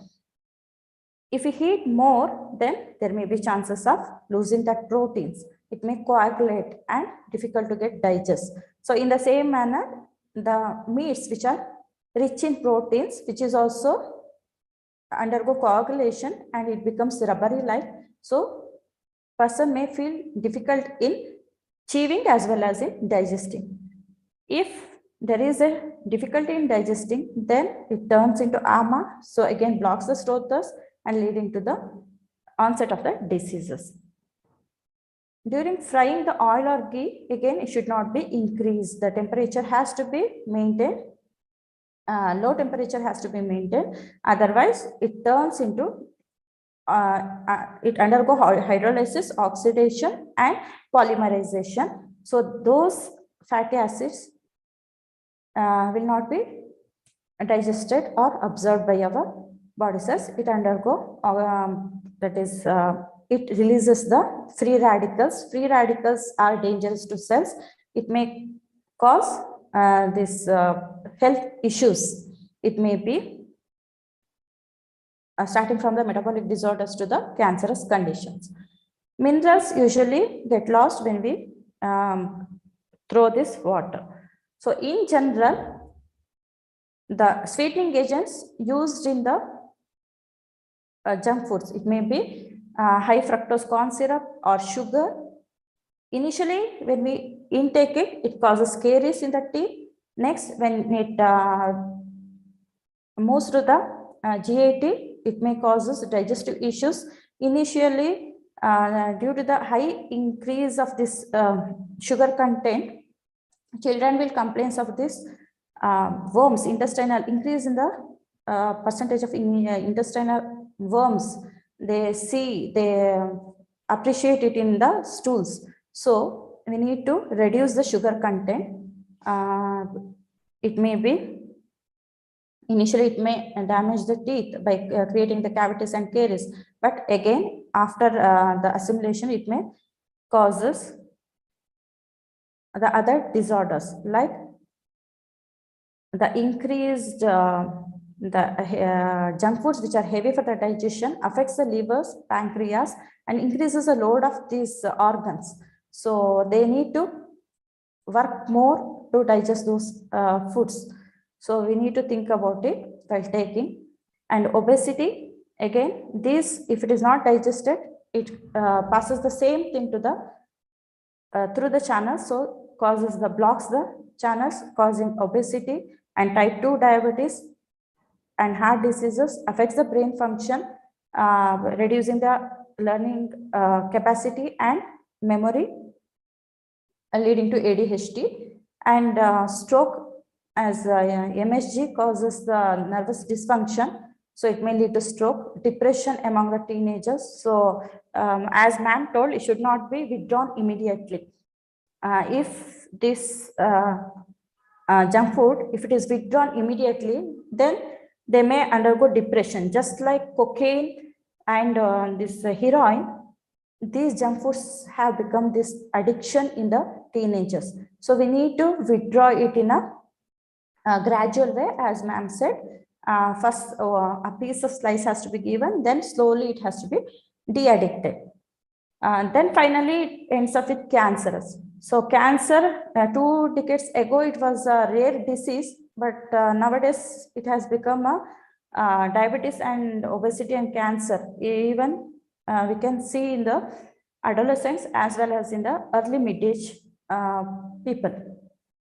So here we need to gradually reduce, just like in Rutu Sandhi how we follow, in the same manner, gradually we need to reduce the intake of this junk food, and we need to gradually increase the intake of healthy food, or we can replace as dealt by sir and ma'am. And research work, many of the research work was carried out over this junk food. What it says, excess calories increases the load on the liver and heart by reducing the lifespan, whereas moderate same calories as well as fat content slow down the aging process, so enhance the life and protects the body as well as the brain. So intake of these junk food, which is prepared by so many ingredients, especially with sweetening agents, if flood the bloodstream with glucose without the nutrients, so formation of AG is leading to the high amount of abnormal insulin, causing growth of the fat cells, increases the cellular replication, and finally the cancerous growth. So how to be healthy? In modern system of medicine, Dr. Fullerman, he has induced, or he is this scientist, he is a dietitian and a practitioner who has invented this nutrient diet, which is nothing but the plant-based diet, as mentioned by Dr. Hema Malini ma'am, where it contains phytochemicals, which is plant origin and which are rich in antioxidants. The major portion, the 40% of this should be vegetables, that is plant source, and the next 20%, where out of 20, 10% should be fruits and 10% should be beans, and out of again the 20%, the 10% should be the cereals and pulses, and 10% should be milk products, that is dietary products, and fish and meat, and the last 10% only these foods which are prepared out of this cheese, sweets, which comes under the fast food or junk food. So better to avoid this 10% also, but slowly and gradually. So what Ayurveda deals with? Ayurveda, which deals with Ahara, Nidra, Brahmacharya, as the 3 main pillars of the life, which should be focused in order to improve the health, where our Acharya Charaka in Vimanasana, he explains about Ashta Ahara Vidhi Vishesha Ayatanats, where 8 factors to be focused in order to prepare a best ahara, that is healthy diet. What are those? Prakriti Karana Samyoga, Rashi Desha Kala Upayoga Samstopa, and Upayokta Bhavati. Prakriti, so based on the nature of the raw material, it may be Mudga or it may be Masha, as told by Charakacharya.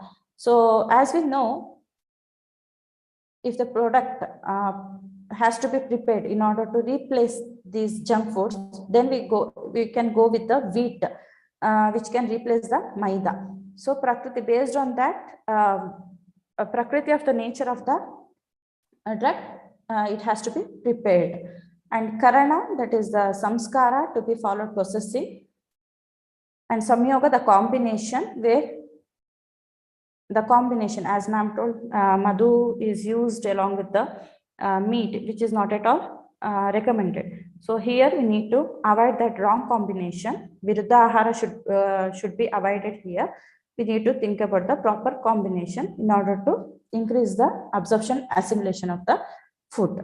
Rashi, the quantity of food, as Acharya Vagbhata said, the quantity should be hita book, right? So hita book, and the quantity to be taken as per the stomach quantity. So where the capacity of the stomach has to be divided into 4, where solid part has to be taken 2 parts, and 1 part for the liquid and 1 part for the easy movement of the tridoshas. So that we need to keep it in mind. And even while preparing food at home or packing the food for the children, from the kitchen level, we need to think about it. So once we follow the same, has to be given awareness to the schools.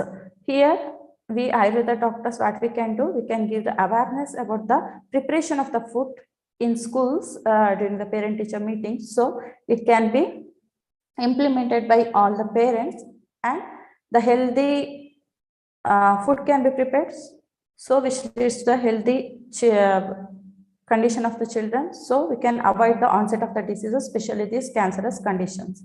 And desha, wherever the food grows, again, it has to be used as per the prakriti of the person. If it is grown in jangala, then if you vata prakriti person, if he intakes, then it may increases the vata. So it has to be taken by kapha prakriti person. In such a way, it has to be given awareness. Then kala, again based on the daily timings. We are taking food based on the time. Instead of that, we need to feel the appetite. So just like biological, just like a clock, we need to increase our biological clock. We should not take the food as per the timings. It has to be maintained. Without seeing the clock, we need to maintain our biological clock. It has to be improved. It can be improved by taking our Deepagana Pachaka Dravyas, which can be which is available in kitchen level itself, like shunti, marisha and all. It can be used in most of the preparation. So in this way, the kala has to be maintained. And upayoga sanstha, that is how it can be used by following the rules and regulations. And upayokta, that is the person who intakes this food. So we need to maintain all these ashta ahara vidhi vishesha ayatanas. Prakriti, where the natural inherent properties of the drug can be changed through karana, that is samskara. So just masha, which is heavy for the digestion, which can be used in the form of idli, which is light for the digestion. So in this way, we can change the nature and use for the used in our day-to-day life. What is samskara? It is nothing but gunantaradhanam uchyate. So here the properties, inherent properties of the drug can be transformed to such a way that it can be easily absorbed and assimilated by our body cells through toya sanikarsha, that is by washing, agni sanikarsha. Again here washing, it has to be done, it should not be done more. If we wash these vegetables and rice for more time, there may be a loss of the minerals and vitamins present in it. Agni sanikarsha, it has to be boiled and transformed to such a form so that our cells can be easily absorb this. And shaucha mantana, where dadi, which is heavy for the digestion, after churning, it can be given to cure many diseases, especially shota. Desha kala vasana, the flavoring agents can be added. Here flavoring agents like our ilachi can be added instead of adding these artificial flavoring agents. And bhajana, all this plays an important role. And coloring agents, we can go with the beetroot or carrot color instead of going with the artificial colors. So to conclude this, as major part is covered by our respected speakers, I conclude the session by following these Ayurvedic principles. We can improve the health in people, in the public, by giving the awareness about the Ahara Vidhi, how it can be prepared and how it has to be taken by using this Deepaka Pachaka dravyas in day-to-day life. However, all are using, but they don't know about the medicinal therapeutic value of this. So it has to be increased. And dinacharya, we need to follow our biological clock. Then only we can, after the Shodhana only, we need to take the Mala Shodhana only, we need to take the food. It should not be taken as per the timings. Ratri Charya, so the evening food has to be taken earlier, that is 2 hours before going to bed, so that we can reduce the onset of this obesity. And proper sleep, which is one of the pillar among the 3 pillars, which also increases the health. Ritucharya, here we need to focus, as at the end of one Ritu, there will be a Agni will be less, so we need to slowly, gradually increase the food or the seasonal staple food, instead of adapting on a sudden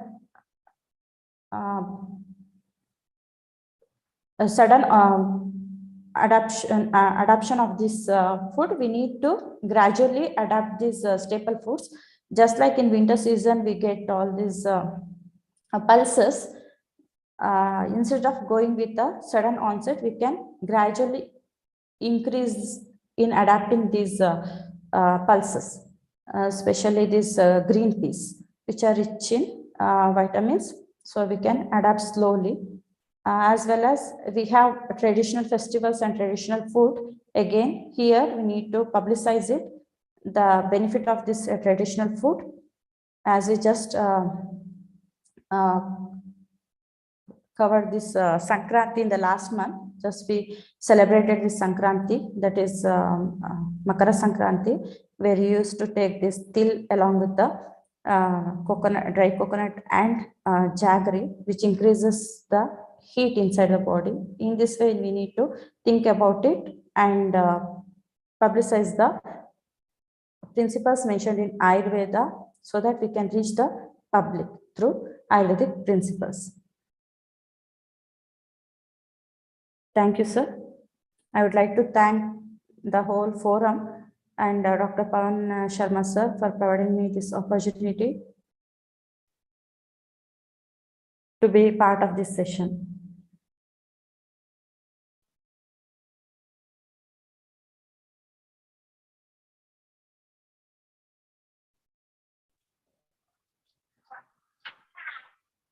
Hello.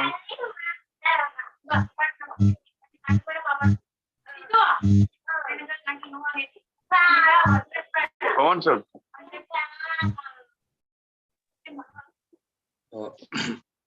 Thank you, Dr. Ramesh, madam.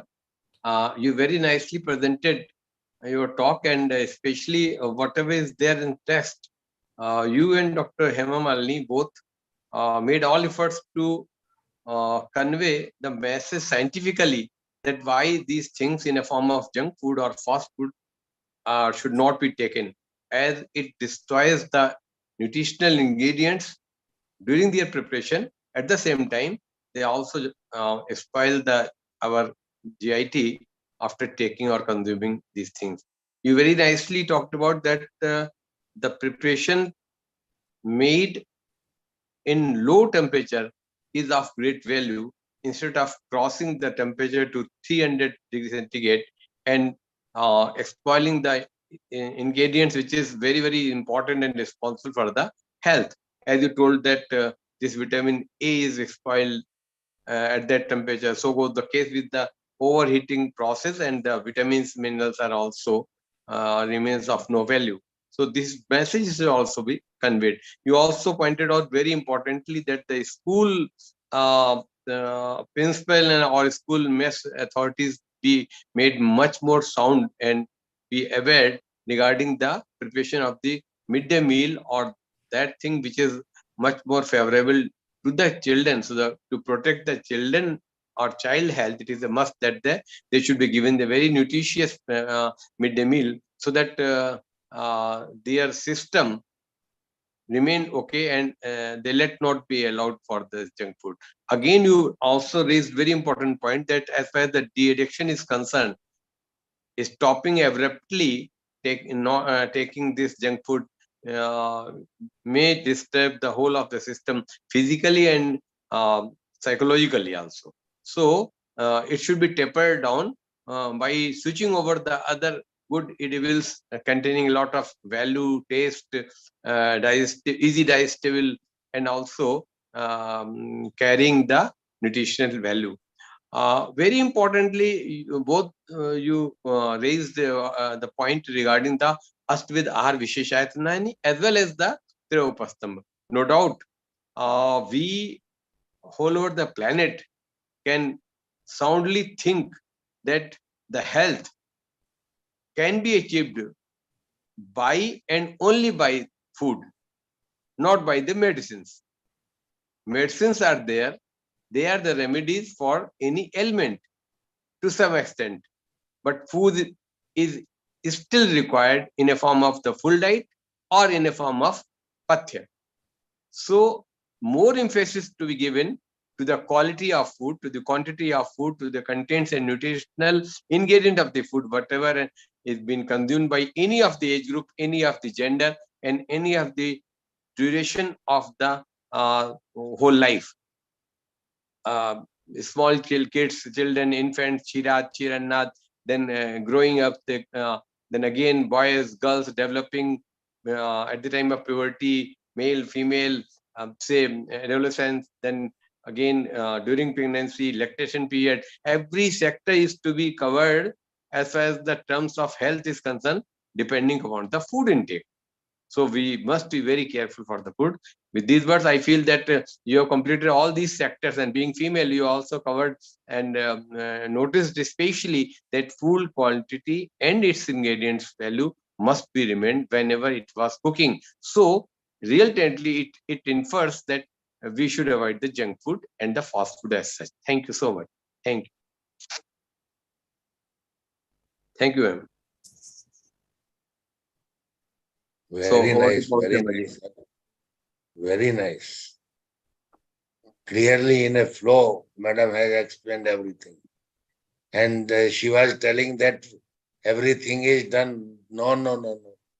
Excellent creativity. Excellent. Thank you, Dr. Deepti. Thank you very much. Agnatri, sir. Yes, now with all these three presentations, we are here to take some questions, some queries, some suggestions, and some blessings from our senior persons are available to our platform. We start with Professor Dr. Nishant Shukla ji from Gujarat, Ahmedabad, Jamnagar.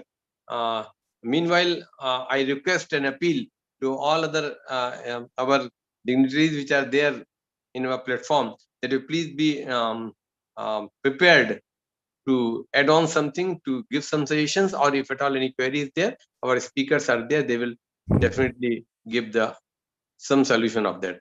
So thank you, Professor Shukla ji. Namaskar. For giving chance to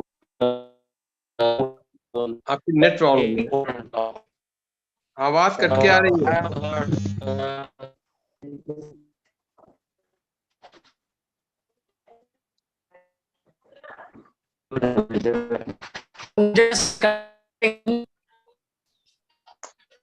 net की problem है, आपको आवाज नहीं आ रही sir, नहीं आ रही है.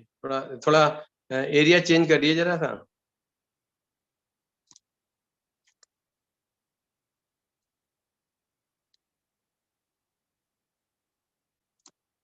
जब तक आप व्यवस्थित होते हैं, meanwhile I take the Sir, I will speak some words regarding this. Yeah, yes, please. It's okay, it's better. It's better. We will be having the best use of our time. Dr. Pramod ji, please. Namaskar. Okay. I'm just telling you. Okay, sir. Okay. Thank you for giving me a chance to speak regarding this. I also being from a Department of Prashasana by Kalpana, I want to share some views regarding this. In our classics, since from the Vedas, Anna has been given a vast importance in our classics. Anna is referred as Brahma, Annam Brahmasmi, Vairasa Vishnu. So like that in Vedas and Upanishads, we give due respect to Anna. We are talking of these junk foods. So first we are talking about what is my junk food. Junk food means a food which contains more calories, more sugar and more sodium or salt. So that is considered as junk food. We have to think on the both sides. When a person is hungry, he don't mind what the type of food is. He wants to get some calories. It may be just a plain anna or dal roti or whatever it is. In India, the foods which came from the West, it may be a burger, pizza, they are considered as junk food. The noodles, which is a staple food in Japan, Korea, and most part of the China, is there a daily food habit, maybe a junk food for us. And the people of America and British people who eat burger, pizza, it is staple for them, but it is junk for us. And we in India, we have vast resources. We get all the vegetables freshly grown nearby us. So our acharyas have told to consume the foods which are available surrounding us and prepare the food which are available surrounding us. And the medicines are also available, obviously, which you suffer from disease. A person who is beside the seashore, like it may be from Karnataka, Kerala, or Orissa, Bengal, he has to have a diet of fish only because that is available near him. So whatever the food habits we are following, they are on the base of the calories, how much we want to consume. The input and the output, how much calories we are consuming, that much calorie we have to waste. If not, that gets settled down even our body, and that will be the cause for the weight gain, or that is also cause for some diseases, or it can't a sedentary type of diseases. So staple food, even in India also, when we think we are having different traditions in different parts of India, idli and dosa, it is a staple in South India. And in North, we go for aloo paratha and all this. When I went to Dehradun to meet my younger brother, I had a idli in the morning, and within half an hour, I got hungry. There you require more calories. The temperature is cold, so we have to live there by eating aloo paratha only, if we are in North India. And if we go to Gujarat, we have to be on pav bhaji. And if you go to Maharashtra, we have to be on vada pav. Vada pav may be a junk food in other parts of India, but in vada pav is a staple for Maharashtra people. Pav bhaji is staple for Gujarati people. And this Shiva, what they call it as misal pav. Misal pav is a staple for these Maharashtra people. Even Sachin Tendulkar's pet food is this misal pav.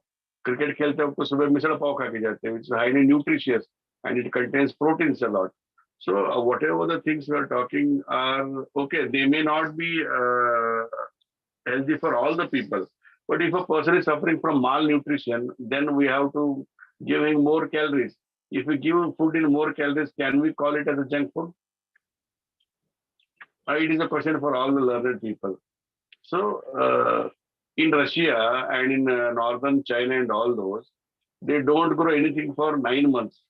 They preserve the fish. We are living besides the rivers and we are living besides the sea. We get a fresh fish early morning. They go for fishing and we eat fresh fish. They keep fishes for 6 months, 7 months in a freezer, and they remove that and they boil it and eat. They freeze the vegetables and keep it. They remove the vegetables from the freezer and they boil it.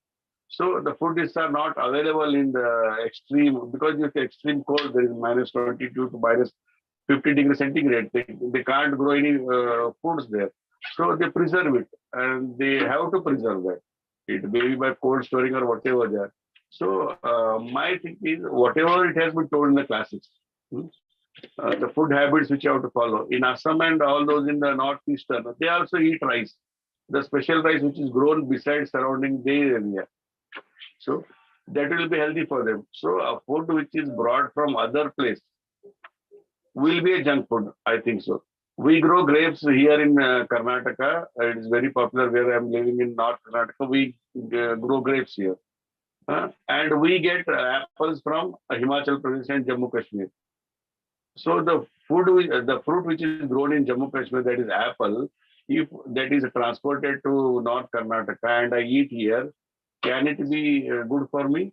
And the grapes which are grown here, they are within next day by flight it goes to Jammu Kashmir. If the people of Jammu Kashmir consume grapes, is it healthy for them? So these are the points which are already told in our classics. We are not following them. So that is the cause for these different types of disease. We can call it as a modern style disorders, whatever they are. So these are my few opinions which I am talking regarding this. And Madam talked regarding the Agnis, different types of Agnis. In the Vaishnavi Kalpana, we get the various references while preparing the Sneha Kalpanas. Deepagni, we talk of even Deepagni. We have seen in Kerala and all, we have, that's why it is told not to prepare these medicines like Avaleha, Sneha Kalpana, not in a single day. They have to give a Duratram, Tiratram for 4 days, 5 days like that. So that the active components of the drug gets released in the media. So our intention is, so even in food also, when we are preparing the food, if we use the Mandagni and the Mrudagni, the food will be tastier. If we use the Tikshna, the food will be not tastier, it gets burnt out. The components or the active components gets burnt out. So in hotels and all those, the calories may be more. But the quality of the food, तृप्त बोलते हैं ना, भावना, भाव जो होता है वो नहीं रहता है, because they prepare on a high flame, क्योंकि उनको जल्दी बना के परोसना रहता है हमें. जो घर में माँ अपने बच्चों को बनाती है या बीवी अपने पति को बनाती है, वो धीमे आंच से आराम से अपने भाव से बनाती है, तो it will be much more tastier. सिर्फ हम दाल चावल खाए तो भी वो तृप्त रहते हैं, होटल में आप सब कुछ खाओ तो भी आपका संतृप्ति नहीं रहता है. सो that is the importance of Agni, which this concept is from our Sir L.K. Dwivedi sir of Jaipur, who was talking regarding this when we met him in a seminar. ये भाव जो होता है वो that comes in food, and that is also helpful for nutrition and for digestion of the food in a person. That also plays very, very important role in the concept of bhavana. We talk in Vaishnavi Kalpana. So these are my few views regarding my idea regarding this. Thank you, sir, for giving me some. Thank you, Dr. Pramodji. Very nice words. Before I say something on your some doubts and suggestions, my apologies to Dr. Deepti NG. Actually, she was connected with the Dr. Ramesh name on this film. When I checked the banner, I found that our third guest speaker is Dr. Deepti. So, Yes, sir, no problem, sir. It is my husband name. No problem. I got it, but since it was a little bit a commitment, so I am here to make it clear that you are Dr. Deepti, and your banner and photo was there. You are there in our banner. So okay, it's all right. What Dr. Pramodji is raised, actually, you raised 2-3 points very importantly. Our learned speakers are here to make clear. But what I found that as far as the taste change is concerned, it's not a matter of seasonal. As you told, these are the regional dishes. As regarding the vada pav or pav bhaji or masala dosa or our chole bhature. So these are the seasonal, regional, you can say, not seasonal. So regional, if you are changing your region and you yourself confess that in Dehradun, you got your idlis digested earlier and you got say good hunger again. That's why we take the stuffed paratha with aloo or muli or gobi, etc. But as far as the regional is concerned, we all know, as regarding in India, the high grade spices masala, garam masale, they are from Calicut, and they are being consumed all over our country. And so goes the case with kesar. Kesar is there in J&K and used everywhere. So in this way, if we restrict, it will be a problem. Apple is there. Apple is overnight or a few 3 hours. It is reaching from Jammu and Kashmir or Himachal or Uttarkashi from Uttarakhand to Chennai. No problem. It will not change its content instantly. But if it is kept or put in deep freeze, then things may alter. So of course, 5th chapter of Charak Samhita says that Matashi. So Matashi, it is very clear that it depends upon the intensity of your digestive fire. So these are things, but just to discard. And as you talked about the basic infrastructure and for making a fast food means there should be sugar, salt, and say fat also. So that is falling under the heading of Sanyog Viruddha, especially milk and salt or something of that sort. That is to be avoided. Our both learned lady doctors talked about this thing and also talked about the Astau Ahar with Visheshayatanani, where it is clearly mentioned that what is the Sanyog Viruddha. We have got the Sanyog Viruddha not in the position of the food or eatable contents. It is also the cost Viruddha. It itself falls under the heading of Sanyog Viruddha. Kram Viruddha, Parihar Viruddha, that is Sadh Viruddha. That all factors have to be good. If it is Sadh Viruddha, irrespective of the geographical distribution, one should be intelligent enough to take what is to be consumed by him or her at which place, at which part of our nation, or if he or she is residing at its native place, the things are just like hoksat to them. So in that way, you are having the answer in your question itself, what I feel. So thank you so much. We will take the feedback from our guest speakers afterwards. Our Professor Nishan Shukla is very much with us, and I think by now he might have been having a good intact connection, connectivity. So I invite him. Namaskar, sir. Namaskar. स्वागत. Unmute कर लीजिए. Unmute कर लीजिए. Thank you very much, sir, for your kind words. Already, Sudhakar sir has given a lot of things and included mostly each and every part related with the junk food. And it is, sir has clearly and clarified the fact that the high salt, high sugar, and high fat content food are the junk food. So the effect of these foods we need to study further. Now, as we see the difference between the modern dietetics and the conventional Indian or the Ayurvedic dietetics is that the conventional dietetics describes the importance of the micronutrients, and even the nanonutrients. So the analytical details are very much available with them. At this time, I would like to share one more thing in this one. They typically, to find out the calorie, they have worked out burning the food stuff, the raw food stuff, and finding out the calorie out of that one. But when we see the Ayurvedic text, it is more on the side of the wholesomeness, the effects on the body after the digestion. This is a bit different. How the ancient scholars like Charak and Shushruta were able to find this answer, as with the present technique, we are not able to find.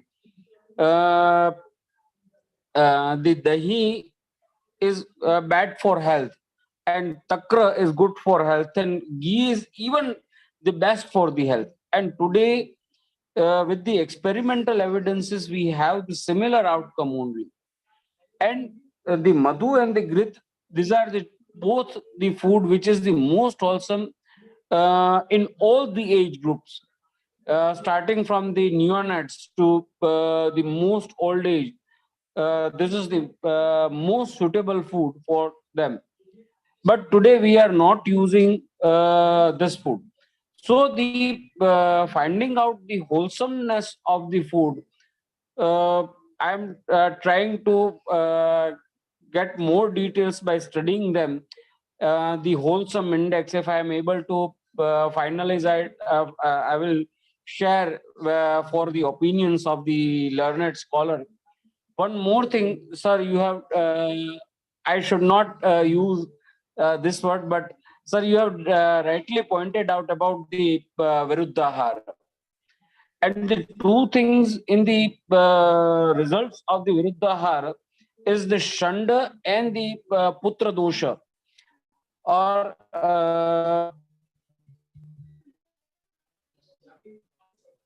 Santana Dosha, to be specific, what Charak has written. So the effect of these food on the genetics is of the importance. Whatever the food that we eat, if it is not wholesome in total, and if they are wrongly prepared or wrongly served or wrongly eaten in combination, that is the Viruddhahar, they can have the effect on the genetical system and the progeny. It is not about the one life cycle, but it may continue for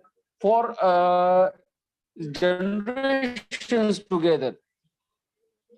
I'm not able to recollect the name of scholar, but before a couple of days, they have mentioned that the food that is taken, if in a wrong pattern or a wrong fashion, may affect the and alter the genetics, and this may continue further, and the person may get the lifestyle related disorder.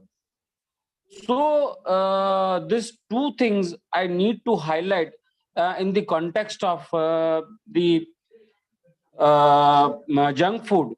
And if we are able to make the wholesome index, as the glycemic index is available for to test for what will be the response of the food in increasing the blood sugar, similar to that one, if we are able to work on something, it would definitely help in understanding the dietetics based on Ayurveda and food planning as per that one. These are my humble suggestions, sir.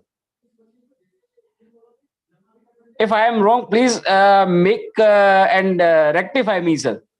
You see, this is a modesty to say that if I am wrong. You see, you are not giving or telling anything from your side. It is completely text based, so nothing to worry, and nobody is there to criticize or make any ill comment like that. It's a fact that whatever is being written in our all the Bretrai Lagutrai, we are the representatives of to some called 1% of Ayurveda. We cannot go away from that, and we cannot deny the principles part of our this text epics. The fact is, we are much more making compromise to eat whatever is present. It is very difficult, or person not taking time to think that they have just taken coffee, whether they should go for cold drink or not, or they have taken cold drink, now they can go for soup or not. So this is up to every individual who is going to consume this thing. We are committing mistakes and we are facing the consequences. So this is basic thing. So as far as the textual availability is concerned, they always talked about the wholesome approach. The whole Ayurveda itself is the holistic sciences. We say that Ayurveda has got the holistic approach. So the holistic approach is also on dietetics, even on the rasayanas, even on the even on the exercise.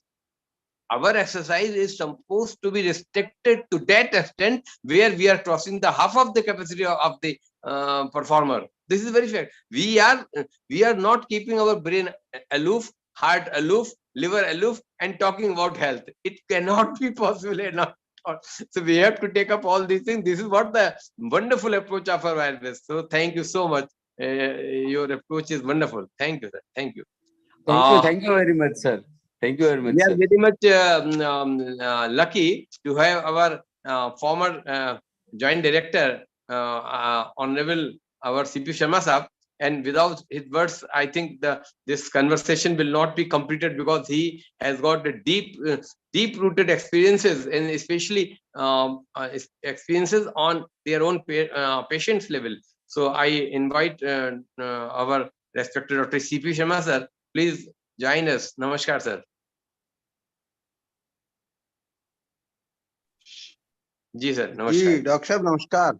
नमस्कार sir, नमस्कार। हाँ नमस्कार जी। जैसा आज का जो अपना webinar का टॉपिक रहा, उस पे एक बहुत ही जबरदस्त सभी लोगों का आयुर्वेदीय व्याख्यान रहा। हाँ, आयुर्वेद में जो चाहे वो अष्टविधि आहार विशेष आयतनानी हो, या चलिए मैं तो ये कहूंगा कि रोगी परीक्षा, देह अग्नि बल परीक्षा।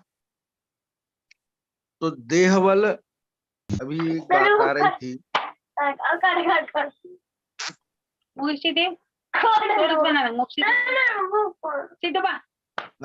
अभी आ रही थी सर, कि जेनेटिक कोड तक चेंज हो जाते हैं डाइट से। तो आयुर्वेद में जो पथ्यापथ्य की व्यवस्था है, प्रमोद जी अपना माइक म्यूट कर लीजिए प्लीज, आपकी आवाज डिस्टर्ब कर रही है आपके माइक से। Thank you. पथ्यापथ्य की व्यवस्था है। जब रोगी हमारे पास आता है, चाहे हमें रोगी की अग्नि की व्यवस्था देखना है, अभ्यर्ण शक्तिश जर्ण शक्त्याश चेति। अब उस अभ्यर्ण शक्ति में हमारा आहार कैसा संस्कृत है, सुसंस्कृत, संस्कारवान। तो इसके लिए आयुर्वेद कहता है सुपाच्य, ताजा और समय पर।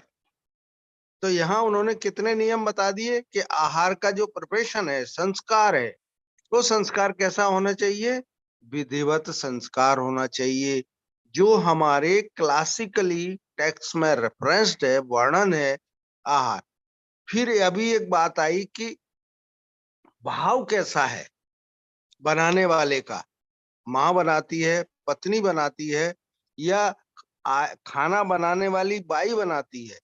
इस आप चाहें तो बिल्कुल टेस्ट कर सकते हैं कि खाने में यदि जब माँ बना रही है, बहन बना रही है, पत्नी बना रही है, या हमारी किचन में बन रहा है, तो निश्चित ही वो हमारे लिए हमारे सभी भावों की पुष्टि करने वाला होगा।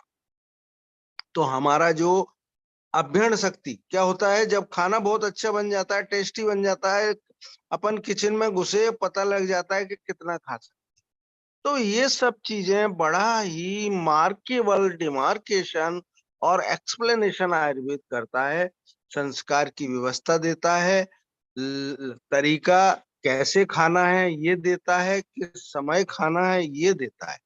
अब उसमें चाहे अष्टविधि आहार विशेष आयतनान की बात आए, चाहे आहार की विरुद्धता, या जितने तरह के विकृति कारक, अर्थात हमारी अग्नि का अहम रोल है इसमें, अग्नि को विकृत करने वाले। अब इसमें चाहे हमारी अग्नि जठराग्नि के साथ, जब अग्नि की व्यवस्था में दी तो आचार्य ने 13 प्रकार की अग्नियों का वर्णन किया। जब अग्नि की अवस्था के बारे में बताया तो उन्होंने 4 प्रकार की मंद, तीक्ष्ण, विषम और सम। तो जहां समाग्नि है, जहां हमारी अभ्यर्ण शक्ति सम है, जहां हमारी जर्ण शक्तियां सम है, तो हमारी निश्चित ही उस पर्पजफुल डाइट का शरीर उपयोग करेगा। जो न्यूट्रिशनल वैल्यू है, माइक्रो न्यूट्रिशनल वैल्यू है, वो उसके संस्कार पर। और फिर हमारे यहाँ तो आचार्य एक एक बात बताते जाते हैं ना, कि मुग्ध पथ्यानाम श्रेष्ठ, तक्र, हरिद्रा, आम्लकी, एक एक द्रव्य को बिल्कुल उन्होंने बड़ा वेल क्लासिफाइड किया कि कौन सा काम हमें यदि कराना है, गौक्षुर ठीक से हमें किडनी को ठीक कराना है, कि हमें हमारी हरितकी के द्वारा विरेचन कराना है।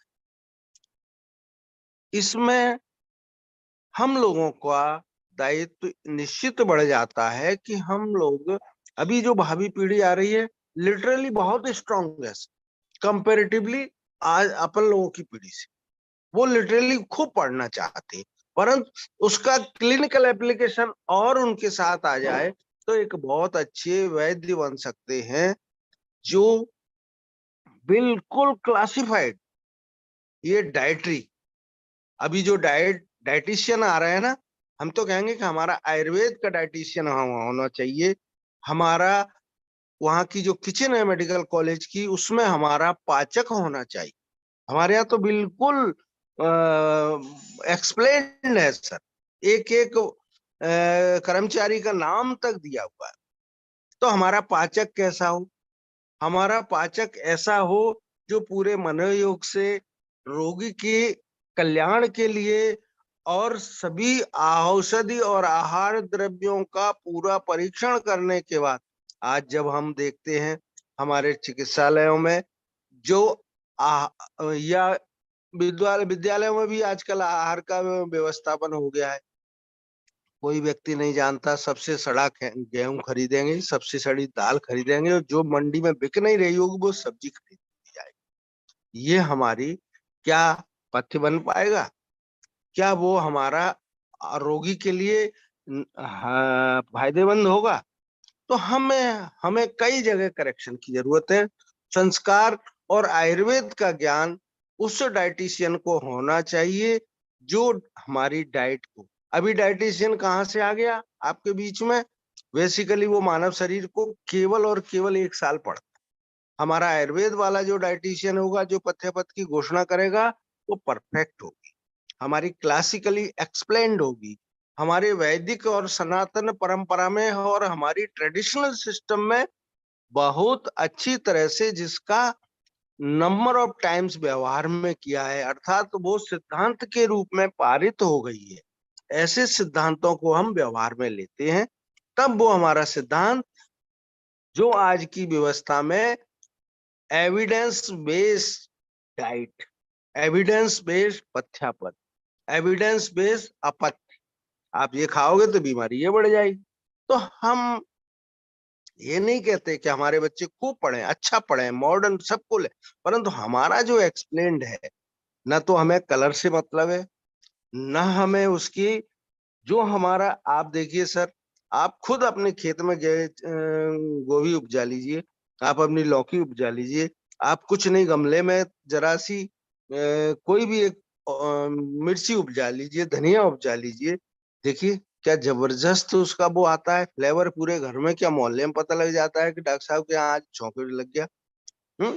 तो जब हमारा घी सही होगा, जब हमारा जीरा सही होगा, जब हमारे छौंकने की व्यवस्था सही होगी, उसका रेशो सही होगा, तो यही हमारे अष्टविधि आहार विशेष आयतनानी में और आयुर्वेद के सिद्धांतों में अभ्यरण शक्ति और जरण शक्ति, इसको ध्यान रखते हुए जो हम सुपाच्य और रोगानुरूप डाइट प्रस्तुत करेंगे, उन सब में हमारे सिद्धांतों का, अभी रसशास्त्र वैसे कल्पना की बात आ रही थी, भावना का एक बहुत बड़ा महत्व। क्या कह दिया उन्होंने? कहा कि भाई मुझे इसका पित्त का शमन करना है, या हमें, आप प्रवाल पंचामृत ले ली, रविदल रसपिष्टम, कस्तूरी भैरव में भी उनका अर्क स्वरस में रविदल रसपिष्टम कस्तूरी भैरव सर्वज्वर विनाशना। ऐसे ही हमारा त्रिभुवन कीर्ति ले लीजिए, सुरा, तुलसी की भावना, तो ये सब हमारी भावनाएं क्या कर रही हैं? उसको माइक्रोफाइंड कर रही है, क्या कर रही है? उसकी एसिमुलेशन, उसकी न्यूट्रिशनल, उसकी मेडिसिनल जो हमारा कार्यकारी वीर है, active principle of the drug है, उसको और ज्यादा माइक्रोफाइंड कर रही है। ये हमारी भावनाओं से, कहते हैं मर्दनम गुणवर्धन। तो जो भावना अच्छी होगी, हमें काकमाची नहीं मिले, हमें एलोवेरा सही नहीं मिले, हमें आंवले में आंवले की भावना देना है। अभी आंवला जो छत्तीसगढ़ का आंवला है, मध्य प्रदेश और छत्तीसगढ़ में ये अंतर है। यहाँ जो हाइब्रिड आंवला है उसके कंपैरिजन में वहां का आंवला अच्छा है। तो ये सब हमारी जो डीटीएल ड्रग टेस्टिंग लेबोरेटरीज हैं और हमारे जो वैद्य हैं, उन सब का वो बढ़ जाता है कि अपन इन व्यवस्थाओं का शासन की मंशा के अनुरूप उपयोग करते हुए भारतीय जनमानस को पूर्ण स्वस्थ और जो हमारी ट्रेडिशनली एक्सप्लेन डाइटरी है उसको संस्कारवान डाइट तैयार करके रोगी को दें। रोगी औषधि, जहां आहार को महौषधि कहा, आहार हमारा क्या है, जल और आहार, अन्न और दोनों चीजें जब सम्यक उसका पाक होगा, सम्यक वो जनन शक्ति उसकी अच्छी होगी, तो निश्चित ही उसकी इम्यूनिटी भी अच्छी होगी, उसका बलवर्धन भी होगा और वो रोगी जल्दी ही से जल्दी स्वास्थ्य लाभ होगा प्राप्त करेगा। इन्हीं शब्दों के साथ मैं हो सकता है बहक गया हूं, परंतु चूंकि अग्नि और जब पथ्य की बात आती है तो सुपाच्य आहार होना चाहिए। कैसा होना चाहिए कि जो हमारे, मान लीजिए पित्त प्रकृति का रोगी है तो हमें क्या चीज बढ़ा देना चाहिए, ये हमारा फिजिशियन डिसाइड करेगा, न कि वो वहां पे जो भी सुपरिंटेंडेंट है वो करेगा। हमारा फिजिशियन, उसमें हमारा आयुर्वेद एक अच्छा रोल प्ले कर सकता है। इन्हीं शब्दों के साथ पवन जी, अग्निहोत्री जी, निशांत जी और आज के सभी ऊर्जावान वक्ताओं को ढेर सारी शुभकामनाएं और साधुवाद कि ये हमारा जो खाने के ऊपर, जो खाने में विकृतियां आ रही, उस खाने में प्लस खाने की जो इंग्रेडिएंट हैं, उसके जो मूल तत्व हैं, उनको विकृत करके, उनको परिरंजित करके, उनका रूप बना बिगाड़ के, और चाहे वो जंक फूड के रूप में मिले या पूर्णतः संस्कारहीन डाइट जब मिलेगी, तो चाहे कैंसर करा लो उससे, चाहे उससे थायराइड की विकृति करा लो, चाहे उससे डायबिटीज करा लो, वो तैयार है। कोरोना में सबको हो रही थी डायबिटीज। क्यों हो रही थी भैया? हो रही थी क्यों? वो हाइड्रोकोर्टिसोन कॉर्टिकोस्टेरॉइड पिले जा रहे थे। उन्होंने तो एक लाइन ले ली कि भाई तुम्हें बचाना है, भाई बचाना है, बचाना के चक्कर में उन्होंने जो डायबिटीज वाला काम था, या जो भी हमारे एंडोक्राइनल सिस्टम थे, या जो भी हमारा जीआई था, उस जीआई को बिल्कुल डिस्टर्ब कर दिया। जिसको कभी एसिडिटी नहीं होती, वो पेशेंट आके कहता है साहब पानी भी पीता हूँ तो भी जलन हो रही। वो पेशेंट कह रहा है साहब पेट साफ ही नहीं होता है, मैं सुबह लेटरिन जाता था, 2 दिन बाद जाता हूँ। तो ये सब चीजें क्या हुआ, हमारी पूरी की पूरी जो फिजियोलॉजिकल मैकेनिज्म था वो डिस्टर्ब। उस फिजियोलॉजिकल मैकेनिज्म को डिस्टर्ब करने के लिए अब आप जाते हैं डॉक्टर के पास, तो वो एंटासिडोर दे देता है, भैया रेनिडोम ले लो, एसिलोक ले लो, तो वो और न्यूट्रलाइज कर देता है। हमारे यहाँ चाहे अभिपत्ति करो, लवंग भी है उसमें। सॉरी सर, धन्यवाद sir. Thank you so much, बहुत बहुत आपका आभार। बहुत सी बातें आपने बतला दी और बहुत ही विशेष पक्ष पे आपने ध्यान दिया। और देखिए ना, हमारे आचार्य लोग जिन्होंने चिकित्सा के सिद्धांत लिखे, आयुर्वेद के सिद्धांत लिखे, बड़े बड़े काढ़े और सब कुछ लिखा, लेकिन उतना ही इम्पोर्टेंस उन्होंने कहाँ पर दिया, जो आपने पॉइंट उठाया, वो था हमारा महानसाध्यक्ष, परिवेशक, परिवेशिका, यानी कि टोटल अटेंशन खाने पर। जब तक हम भोजन सही नहीं होगा तो उपस्तंभ, स्तंभ तो बात पित्त का शरीर के अंदर बनेंगे तो आहार से ही। इसलिए उपस्तंभ में जो प्रथम गिनाया आहार, उसके बारे में कैसे परोसा जाए, कैसे बनाया जाए, क्या क्या उसके घटक हो, कब किसके साथ में, किस मात्रा में, कितने बजे कब लेना है, बहुत डिटेल से चर्चा की। इसलिए हलवाई का जन्म भी ऐसे ही हुआ सर, हलवाई का जन्म भी, हलवाई भी ऐसे ही बना जी। तो आपका बहुत बहुत आभार, शुक्रिया। हम चाहेंगे कि अब हम, समय तो हमारा 10:30 बज गया है, अगर डॉक्टर नितिन जी कुछ कहना चाहेंगे, 1-2 वाक्य। आप जुड़े हुए हैं नितिन जी और डॉक्टर लीला जी, तो 2 लोगों से हमें कुछ सुनने का मन है। Yes sir, doctor Nitin Nirmaliya जी, अब आपका तो, यस सर, अब आपका तो विश्व विज्ञान पे इतना चर्चा, तो आप तो खाली एक वाक्य कह के काम बता देंगे कि आहार को शरीर के अंदर जाके भी विष न बनने दे, कम से कम उसको दूषित विष तो नहीं बनने दे। सर आपके विचार आमंत्रित हैं। डॉक्टर नितिन जी जी सर, कुछ जी सर, बताएंगे? टाइम हो ये गया। बिल्कुल बिल्कुल बिल्कुल सर। First of all, नमस्कार। thankful to you, and here all presentations were very nice. And here main important thing is actually why we are taking food. So there is the need of energy, there is the need of carbohydrate, protein, fat, vitamins and minerals. So in vitamins and minerals there is limitless, but there is very minute amount we have to take. But in carbohydrate, protein, fat, there is need of energy. So in compared to as per energy, if we are not doing any hard work, then there is a need of only 2400 calorie energy. This is the need in full day. So if we are doing hard work, then there is need of maximum 2800, otherwise in round figure 3000 calorie we have to need. So as per the energy, we have to take food firstly. So whenever we are taking food, so that is the depend on the your energy level. What you are doing. If you are doing mentally work, then there is also need of more energy. We can't ignore it. So in also we can say these all junk foods come under the category of Gar Visha and Dusi Visha. Previously, I have presented my presentations. So in Gar Visha and Dusi Visha, anyhow, they are just give harmful effects in our body. And what is the metabolism? Metabolism and actually depend on our food capacity. Whatever Agni is there, if we have Mandagni, then there is no need of lots of food, heavy food. If there is Tishna Agni, then we can take more foods, more protein, chicken, whatever we are taking. Yes, And that's when good. another thing is somebody told very nicely that in different India parts, there are different food items. But we can say whatever is there is they are living in that area, they are in Oksatma.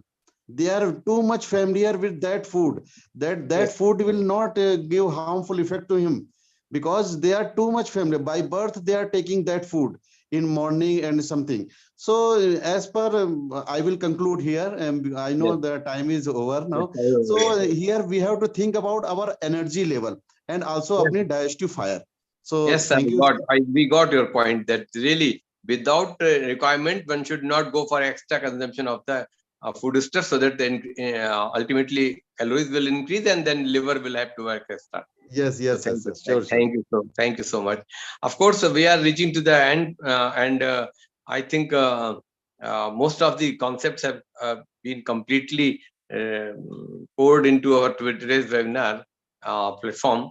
I'm seeing that Professor Nishant Shukla is here to say something with him, and then last word, if Dr. Hema Malini will like to add something, we will hand over the mic to Professor Pawan Sharma ji. So yes, Professor Nishant ji. Yes, sir. Professor. in the context to ये अभी नितिन जी ने कहा, उसके संदर्भ में मैं एक चीज जो है ये ऐड करना चाहूंगा। सर ने जैसे बताया कि किस प्रकार से हमारे काम का स्वरूप रहता है और उस हिसाब से हमारी डाइट नीड्स रहती है। तो ये कहीं ना कहीं डाइट का जो है हम आयुर्वेद में मानते हैं, उसी प्रकार से हमारे व्यवहार में आ गया है। तो ब्राह्मणों का ये रहता था कि ब्राह्मण जो है सुबह केवल जो है वो फलाहार वगैरह ही लेंगे, मिष्टान का जो है वो थोड़ा ज्यादा उपयोग रहेगा, मीठा जो है वो ज्यादा खाएंगे। जो खेतों में काम करते हैं वो जो है वो रोटी वगैरह नाश्ते में रोटी लेंगे और शाम को रोटी लेंगे। तो ये बॉडी की जो नीड्स जो एक प्रकार से हमारी ये कम्युनिटी बनी है, ये वर्क बेस्ड कम्युनिटी है। और उस वर्क बेस्ड कम्युनिटी में हमारी जो नीड्स है, अलग अलग नीड्स है, उस तरह से ये एक प्रकार से स्टेपल फूड के रूप में जो है ये आ गया कि भाई ये परंपरा हो गई, आपको इसी प्रकार से करना है। आपको लड्डू खाना है, आपको लेना है, दोपहर तक आपको जो है वो करना है, तो आपको नाश्ता नहीं करना है, आप फल ले सकते हैं, बाकी आप कुछ नहीं खाएंगे। दोपहर को आपने खाना खा लिया, उसके बाद वेद कर्म वगैरह कुछ भी नहीं होगा। तो ये एक पूरा जो है ये तरीका है कि जब आपको मेंटल वर्क इंटेलेक्चुअल वर्क ज्यादा करना है तो वहां पर थोड़ा जो है वो शुगर की नीड्स ज्यादा हो गई। जहां पर आपको फिजिकल वर्क ज्यादा करना है वहां पर शुगर के साथ साथ थोड़ा फैट भी हो, और जिसमें एनर्जी जो है वो थोड़े अंतराल पर आपको मिलती रहे। गेहूं और राइस में दोनों जो है ये कार्बोहाइड्रेट होते हुए भी उनकी एनर्जी यील्डिंग पैटर्न जो है वो अलग रहती है। राइस जब लिया जाता है तो इमीडिएटली जो है वो एनर्जी रिलीज हो जाती है, इमीडिएटली पच जाता है, और फिर भूख भी लगती है और वेट जो है वो ज्यादा नहीं बढ़ता है। जबकि गेहूं लेने पर इससे थोड़ा जो है ये विपरीत होता है कि जब गेहूं लेते हैं तो एनर्जी धीरे धीरे जो है ये बढ़ती जाती है, थोड़ा वेट गेन भी हो जाता है। और आज थोड़ा इस पर जो है वो काफी सारा जो है ये सोशल मीडिया वगैरह में चल रहा है व्हीट बेली का। तो ये मल्टीग्रेन्स का इस पर जो है ये प्रोपेगेंडा चल रही है। इंडिया में पहले से ही मल्टीग्रेन का जो है वो रिवाज था। सत्तू जो है बिहार और बंगाल के इलाके में जो ये खाया जाता है, तो ये फर्स्ट जो है वो मल्टीग्रेन का प्रिंसिपल जो है वो था, जिसको हमने अलग अलग चीजों के साथ इसको उपयोग करते थे। सत्तू को दही के साथ या छाछ के साथ या दूध के साथ या पानी के साथ आपने ले लिया। अगर केवल मजदूर है उसने 1 या 2 ग्लास ले लिया तो उसको पूरे दिन जो है सुबह नाश्ते में 6 या 7 8 बजे लिया तो उसको 12 बजे तक जो है वो एनर्जी उसकी जो है वो पूरी की पूरी बनी रहेगी। तो ये अलग अलग चीजें जो है वो हमारे व्यवहार में हमारी वर्क हैबिट्स के कारण आई है, जो हमारी एक तरह से परंपरा बन गई है। आज हम जिस प्रकार का काम करते हैं उस प्रकार से हमें अपना डाइट जो है वो चेंज करनी पड़ेगी। बेसिकली जंक फूड में तो ये सारी चीजें जो है वो नहीं आएंगी, वो डायटेटिक्स में आएंगी।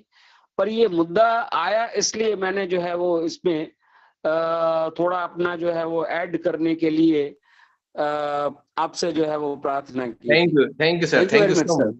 बहुत ही शास्त्रोक्त चीज है, ऐसा नहीं आपको कोई एक्स्ट्रा दिया है। हमारे चरक संहिता में श्रक्तु होकर के इसका वर्णन आया है। और आपने बताया जो किसान या कोई भी उसमें जितना पतला पिया जाएगा उतना ज्यादा अच्छा होता है, उसमें वाटर कंटेंट हो जाता है। तो हमारे यहाँ मई जून में ही इसको बताया गया है, तो इससे डिहाइड्रेशन भी नहीं होता, लू भी नहीं लगती है। प्लेन्स के इलाके और गोरखपुर में तो उसको तुरंत भोजनालय तुरंतालय कहा जाता है। तुरंत भोजनालय नाम दिया हो, सत्तू तो खाया जाता है, बस बरसात में इसका सेवन नहीं करना चाहिए। तो इसे सत्तू की परंपरा तो एक अलग ही विषय हो जाएगा।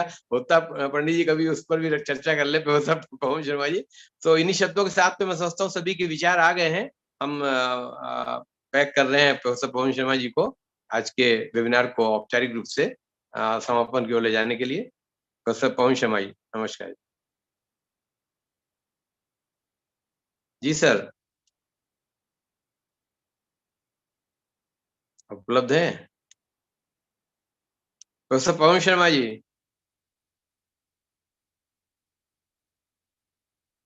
डॉक्टर हेमा जी कुछ कहेंगे आप या doctor?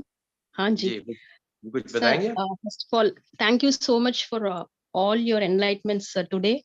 Learned a lot really from all the speakers and the dignitaries. So I would like to add, like, what we eat is what we become. So even a nectar can become a poison if it is in undigested form. So so whatever we eat, let us take it in a very relishing manner, chew it and eat it very slowly, so that we can stop the formation of armor in the initial stages itself.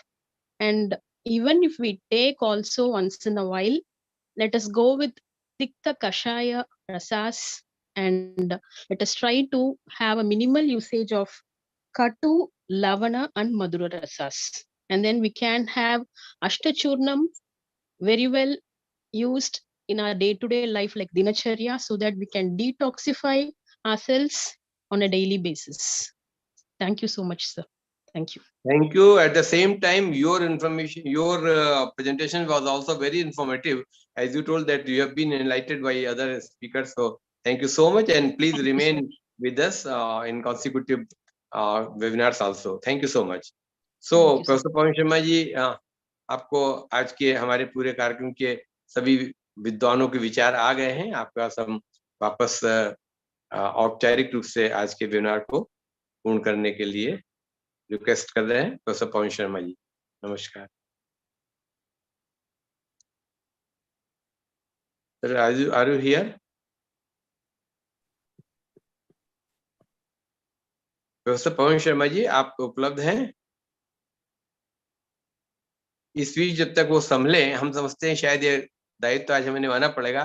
तो आज के all the guest speakers right from professor P Sudhakar Reddy ji, doctor Hema Malini ji and doctor Deepti ji, you have enlightened us our webinar's very important topic, that is avoid junk food and remain healthy or be healthy. We will be healthy with a wholesome approach towards text, towards intakes, dietetics, and towards the thought and theme also. Our sentiments, our bhavana, our emotions are also, we say, wholesome, with the view that whatever we are taking inside the body is meritorious and beneficial to our health or not.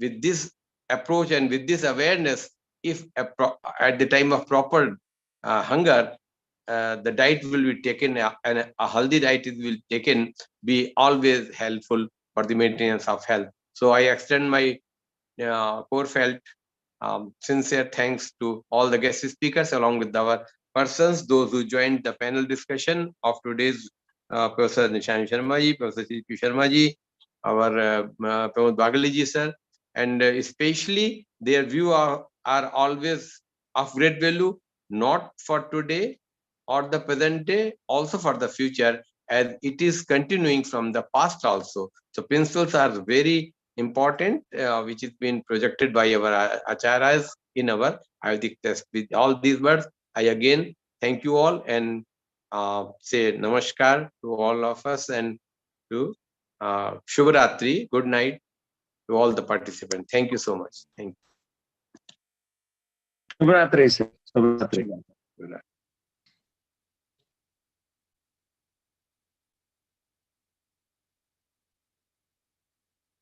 Sir, Pawan ji.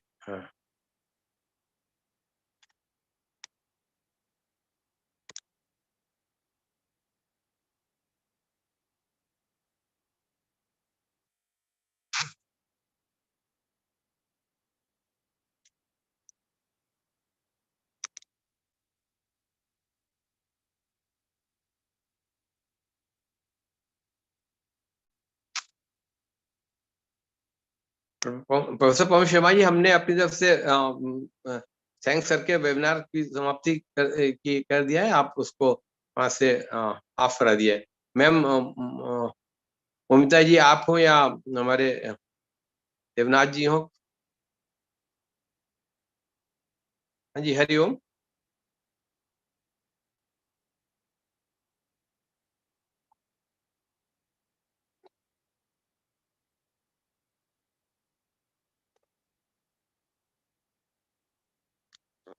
Professor Pawan Sharma ji, madam Mohit Sharma ji, आप इसको webinar को of करा दीजिए, इसकी recording.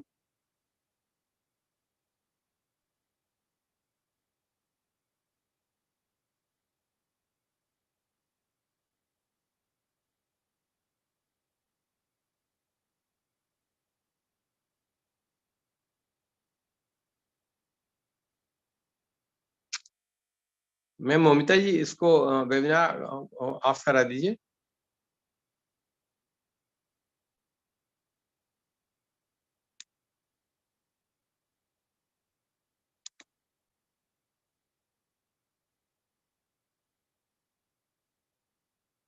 Hariom.